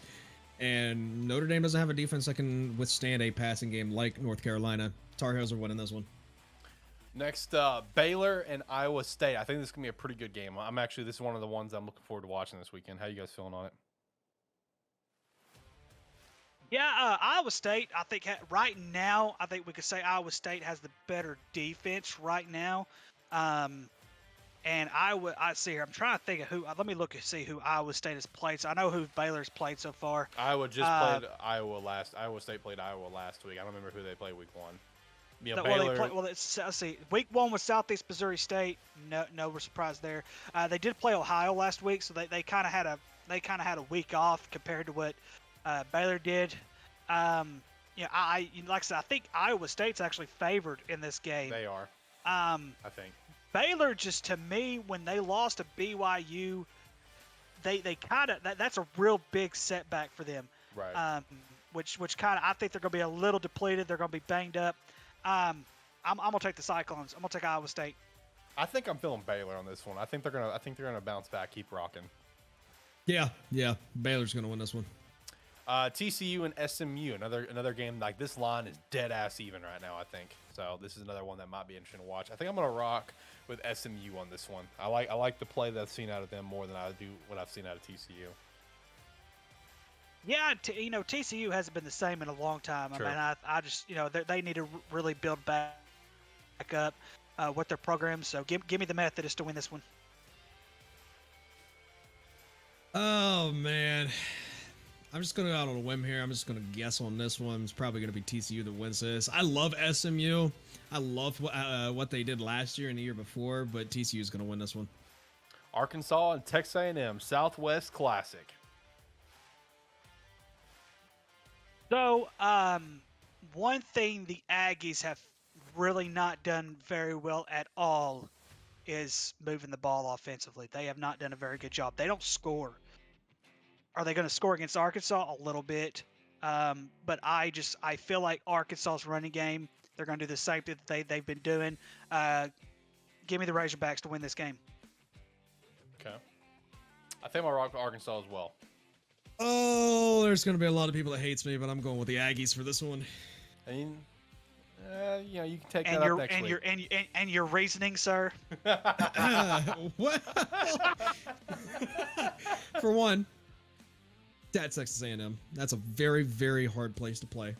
No, they're not playing at Texas A&M, sir. They're playing in Dallas Cowboy Stadium like they have for the past. Yeah, but it's decade or so. still a home game. It's still a home game, in my opinion. It's in still Texas. a home game. It's in I Texas. think- It's a home game. The resume. I mean, yeah, Texas A&M lost to App State, but they beat Miami last week, which is a pretty good win. And Arkansas doesn't really have a signature win yet. Cincinnati's I'll not a take the signature win. Aggies. Cincinnati's not a signature win for you. Not with the amount of people they lost in the offseason, no. That's a fair But argument, though. but they still look pretty good. I just all right. Ricky's very upset. Want to be wrong? You want to be wrong? Go right ahead, sir. Now next week against Alabama, that's a different story. All right. Yep. Next week against Alabama, that's a different story. Okay. But Texas A&M, you got boy, Lord have mercy. That's okay. All right, Buffalo let's go. at Eastern Michigan. Give me You the know what? Eagles, Fuck baby. you. Wisconsin beats Ohio State.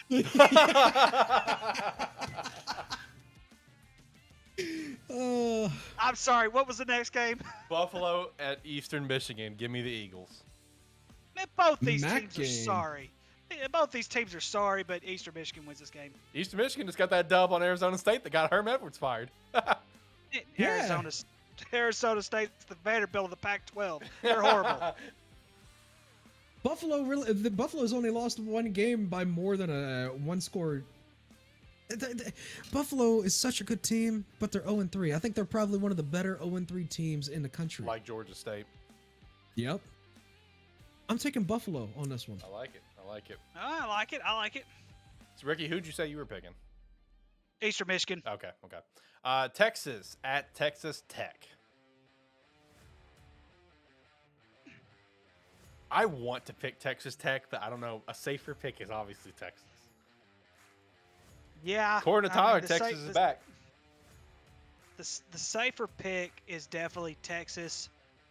Texas Tech. Of course, they lost last week. Yeah, I hate Texas. I hate them so much. But this isn't about feelings. This is about who I think is going to win the game. Give me Texas. Yeah, Texas has a better resume. That loss on their record is way more impressive than the loss that Texas Tech has had against NC State. Give me Texas. I'm going to go with Texas, but it will not shock me if Tech wins. Clemson at Wake Forest. I'm still rooting for Texas Tech to win. Yeah. Clemson at Wake Forest. Clemson has not impressed me one bit. True. They really have not impressed me at all. Look, I've been riding the high of Wake Forest and Sam Hartman all along, so let's rock with it. Wake Forest is going to get this dub and prove to the world that Clemson is overrated as shit. I think they're going to prove that Clemson's overrated, but I think Clemson wins this game. That's a fair point, though. I'm not Ooh. saying it's a fair point. Okay. Listen, I want to pick Wake Forest to win this game. I really do. But when it comes to football, yes, offense wins games, defense wins championships. But in a conference game like this, you're on the road, you're in an environment. You're going to be in a different environment, obviously. But at the very end of the day, I trust Clemson's defense way more than I do Wake Forest's defense. That's a fair point.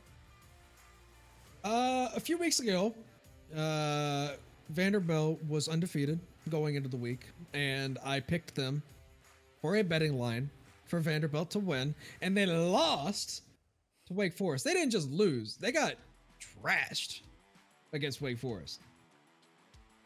My whole way of thinking is, since Wake Forest did that to me, I gotta pick Wake Forest now. I have to pick Wake Forest. Love to see it. Well, hey, in all fairness, you did pick Vanderbilt to lose last week. That is true. Yep.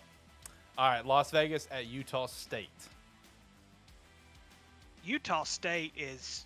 I don't know what's going on. They have fallen I don't off. know what's Goodness. going on. I mean, Blake Anderson's obviously got a lot going on, clearly, with what's happening in his personal life. But still, they have fallen off, man. Vegas isn't much better, but I think Vegas wins this game. I'm gonna continue to rock with Utah State. Let's go. UNLV. That's Okay. who I'm rocking with. Next up, Weber State at UC Davis. Two pretty decent, FCS schools. They're not fantastic, but they're not bad. How are we feeling on this one? I would have to do a coin flip with this one. Are any of them ranked right now? I think Weber State was. UC Davis might be at the bottom of the top 25. I don't remember for sure though. Yeah, I would have to. Weber State. Yeah, let's ride with Weber State in this game. Weber State is ranked 12th. UC Davis is not ranked at all. Okay, there you go. So I'm rocking Weber State for that. Yeah, so some past games that they had, UC Davis, their losses this year is they lost to Cal week 1, 34-13, which I know Cal's not great, but at the end of the day, it is FBS talent versus FCS talent. So, you get it. It does make sense. Then they lost 24-22 to South Dakota State. Very close loss. Can't really fault them a whole lot for that. Played a good game. And then they blew the doors off San Diego, who stinks. So that makes sense. And you look at Weber State, their 3 wins, their 3-0 is 2 very dominating wins versus FCS schools. Cool. And then they also beat Utah State 35-7. So that's a pretty convincing winning over an FBS school. Like I said, I like Weber State in this one. All right, next, the last one before we get to our game of the week, Western Michigan at San Jose State. Give me the Spartans, led by former Hawaii quarterback Javon. Yeah, let's see here. Western Michigan, I think they've played 2 ranked teams so far.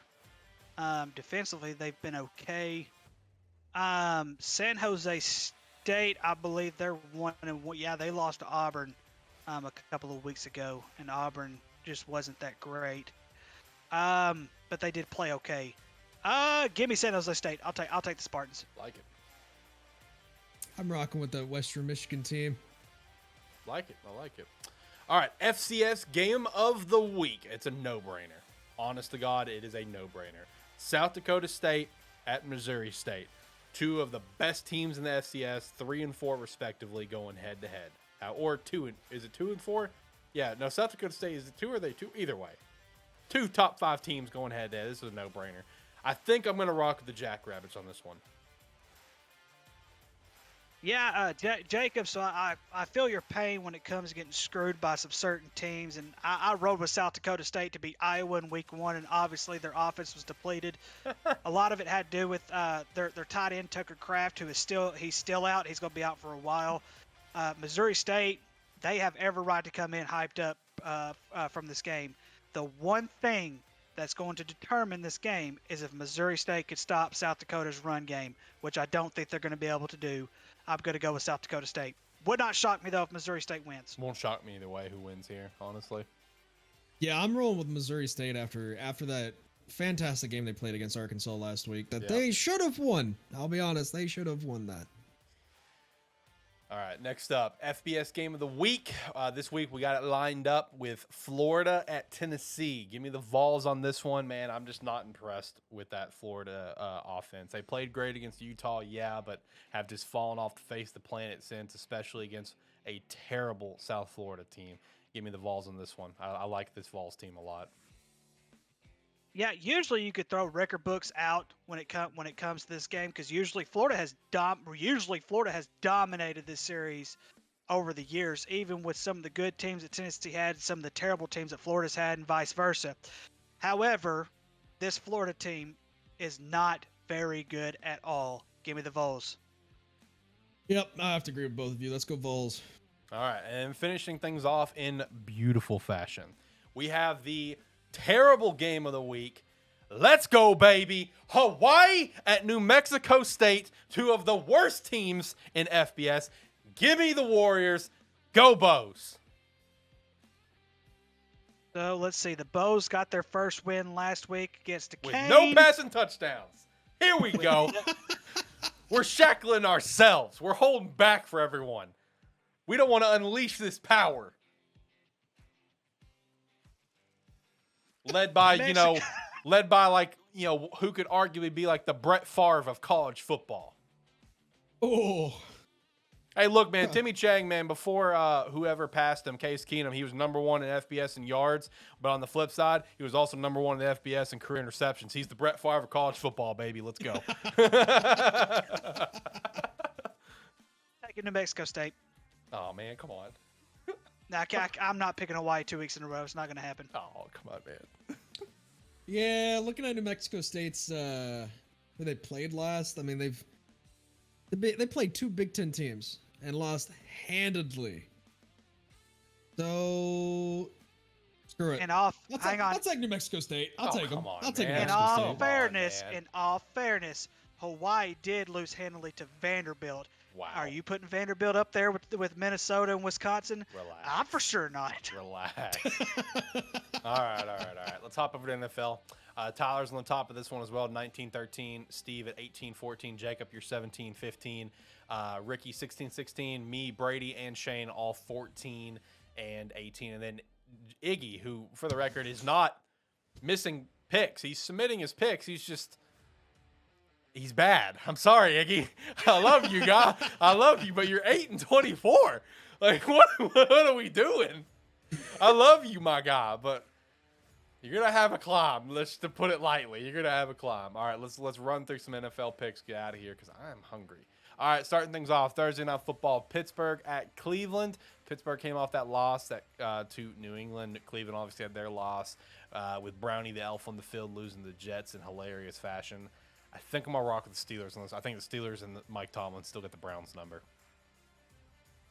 I disagree. I've got Cleveland. Okay. Yeah, I got Cleveland too. Next up, Las Vegas and Tennessee. Both teams 0-2. Tennessee's not showing me shit. Vegas at least showed me a little something, even though their defense let stuff up. The bottom line is Vegas is a better offense, so give me Vegas on this one. Yeah, and I'm really kind of surprised Vegas started off 0-2. That just I did not see that happening whatsoever. They will not start 0-3. They'll beat Tennessee. Okay. We're going to say the exact opposite. Tennessee will not start 0-3. Tennessee's winning this one. Okay. Cincinnati and the Jets. The Jets are not winning this game. Cincinnati, as terrible as they are, if they start 0-3, you might as well fire the coach and get rid of Joe Burrow. Whoa! I think he's just plugging that because I think he's trying to get Joe Burrow down in Dallas. No. Another glass quarterback. Congratulations. Hey, at least he made it to the Super Bowl his That's fair. second season. Goodness gracious. I want to pick the Jets here so bad. Well, how about this? How about I do mine first and you do yours? Jets, Jets. They beat the Bengals last year. They're going to beat the Bengals again. Bengals got to figure their shit out. Bengals are starting 0-3. Jets led by Super Bowl MVP, who actually won one, unlike Burrow. Joe Flacco is getting this dub. Let's go, Jets. Holy shit, that was really hype. Well, I mean, why? If anybody knows how the Jets can be in the regular season, it is a Dallas fan, considering we lost to them. Considering we lost to Sam Darnold. I'm picking the Jets. Why did you have to remind me of that painful loss, man? I saw ghosts on the field. He saw ghosts on the field. He saw ghosts, my guy. All right, next up. Remind me is the pain, the misery. Life of Cowboys fan. Next up, a phenomenal game. Buffalo and Miami. Look, man, at this point, I'm not betting against the Bills. The Bills are the Bills. Give me the Bills. It's going to be a good game, but give me the Bills. Yeah, I like the comeback Miami had the other day, but right now Buffalo is just they're on a different planet right now with the way that they're playing. And Buffalo's defense is way better than Miami's defense is right now. Would not shock me if they did split the series, but right now, no, I'm sticking with Buffalo. They will split the series, but it'll be one? the away teams that win this. Okay. Buffalo wins this one. Philadelphia and Washington. Give me the Eagles. Yeah, give me the Eagles. They've been a little bit more consistent the past couple of weeks. I know this is the NFL and anything can happen in the NFL, but right now the Eagles are the better team.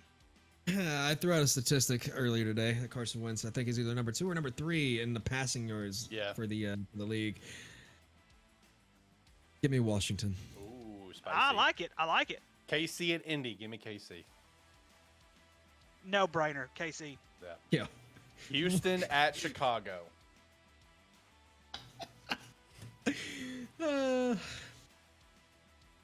Houston. Man. I'm going to ride with Chicago. You know what? Even though I'm a Bears fan, I'm riding with Houston. Let's go. For this reason alone. I have one reason. I want that beautiful, gray-bearded bastard, Lovie Smith, to walk back into Soldier Field and give them the biggest middle finger because he never should have been fired. Because after that, we got Mark Trestman. I'm still pissed about that. Give me Houston and Lovie Smith. New Orleans and Carolina. I picked North Carolina to win the first 2 weeks. They can kiss my ass, New Orleans. New Orleans, yeah. Yeah, let's go Carolina.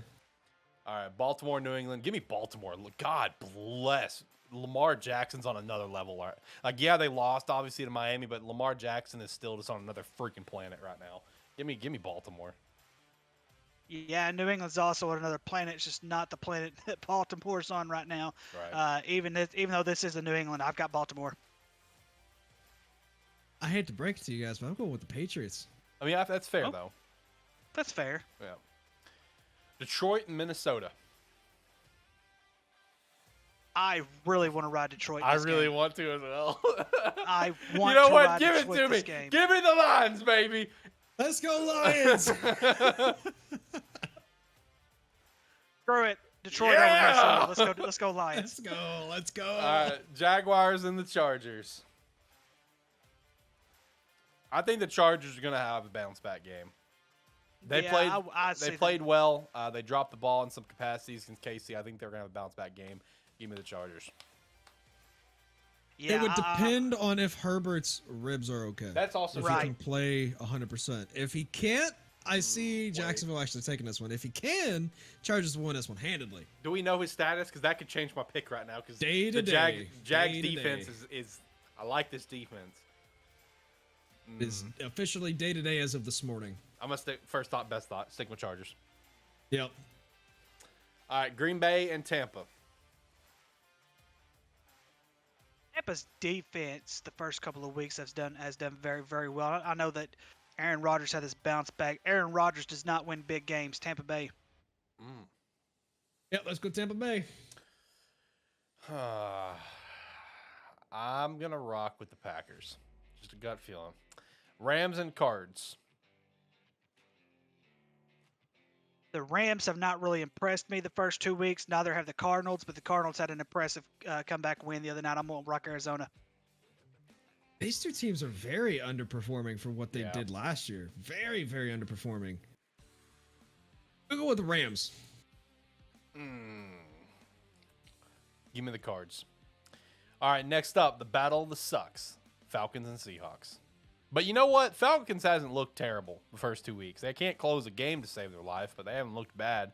I think that's traditional Atlanta, though. Yeah, I mean, that's come traditional on now. Atlanta. Yeah. Give me the Falcons. I really think Seattle's just going to be terrible all year. I'm gonna ride that boat all year long. Give me the Falcons. Yeah, but I think one thing we'll notice that Seattle's going to beat teams they're not supposed to beat, but this week Atlanta's going to beat them. Yeah, Atlanta just has better weapons. I mean, Cordell Patterson, Drake London, they just have a better team than Seattle. Let's go Atlanta. Yeah, Kyle Pitts as well. I love Kyle Pitts. No, it's just because they barely ever use him. That's fair. That's fair. Drake London's getting a lot of focus though, which is great for my fantasy team. Next up, San Fran and Denver. You know what? Give me the Jimmy G led 49ers. They're going to be coming in hot. I agree. I don't think Denver's going to start over. Or no, they did win a game, but give me San Fran. Yep. Dallas and the Giants. We just went on this little thing earlier. Is this it? You guys, is Cowboys winning this? What's happening? Jacob, you go first. No. I insist. You go first. No, I insist. No, I really, sir. I really insist. I've already. Considering All right, I'll that you are throw the New mine York out Giants there. expert. I'll throw mine up there. I'm gonna rock the Cowboys. I've already thrown out too many wild picks. I feel like we're going Cowboys. Fine, I'll go. It's okay. I'll go. I love Cooper Rush. I love Noah Brown. I love the Cowboys. Obviously, I love the Cowboys. As much as this pains me to say it, give me Danny Dimes and those New Jersey Giants to beat my Dallas Cowboys. Boy.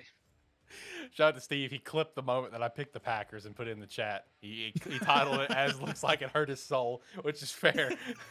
It did, but we're going with it. Who'd you guys pick? Damn, I'm sorry. We both picked against our teams this week. What are we doing?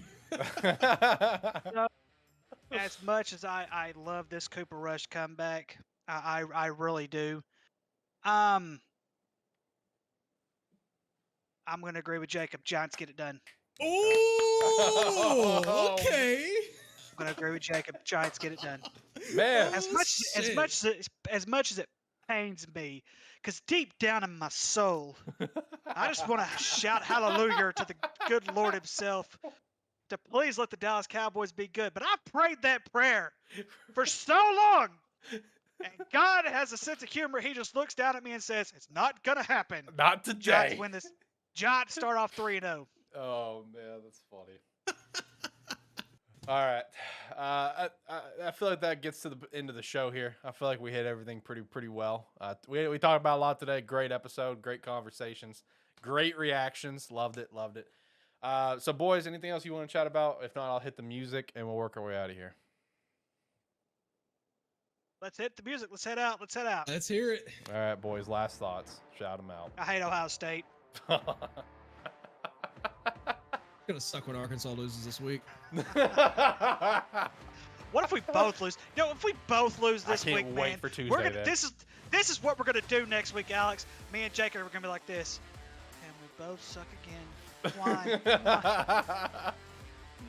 I can't wait for Tuesday. I can't wait for Tuesday after the Cowboys lose, Arkansas loses, Ohio State loses. It's gonna be the Bengals lose to the Jets. Dude. I can't wait. Oh man, I can't wait. Oh my soul, man. I can't My soul wait. is Let's digging go. deep. I'm hurting as it is, man. I'm hurting as it I is. want to throw up after you just said that. Oh. You know what? I'm not even doing the chat with you. I'm not even doing the. It's a terrible football. You know what? I'm done. I love you guys. I'll see y'all later. I'm hurt. I'll I'm see hurt. you I'm never. done. He says. I love you guys. I'll see y'all next. Oh man. Oh, that was great. Shout out to Ricky. Great episode. Shout out to Shane as well, who couldn't make it. Hopefully, he'll be back next week. Make sure to check us out on our website, SparkE3.com. You sign up for free. You sign up $5 a month. We definitely appreciate that. As well as like this live stream or video if you're watching after the fact, or follow on one of the many audio platforms that we're on. Subscribe to the channel. Be a friend. Tell a friend, of course. Check out all the sponsors down below. Join the Discord. And you can come chat with us every single week about all the wonderful games. Got a big weekend ahead of games. Can't wait to jump into it. But I guess with that said, we can go ahead and officially get out of here because I am hungry. It's time for some food. Absolutely. Thank you so much for listening to a terrible football show. See you next week.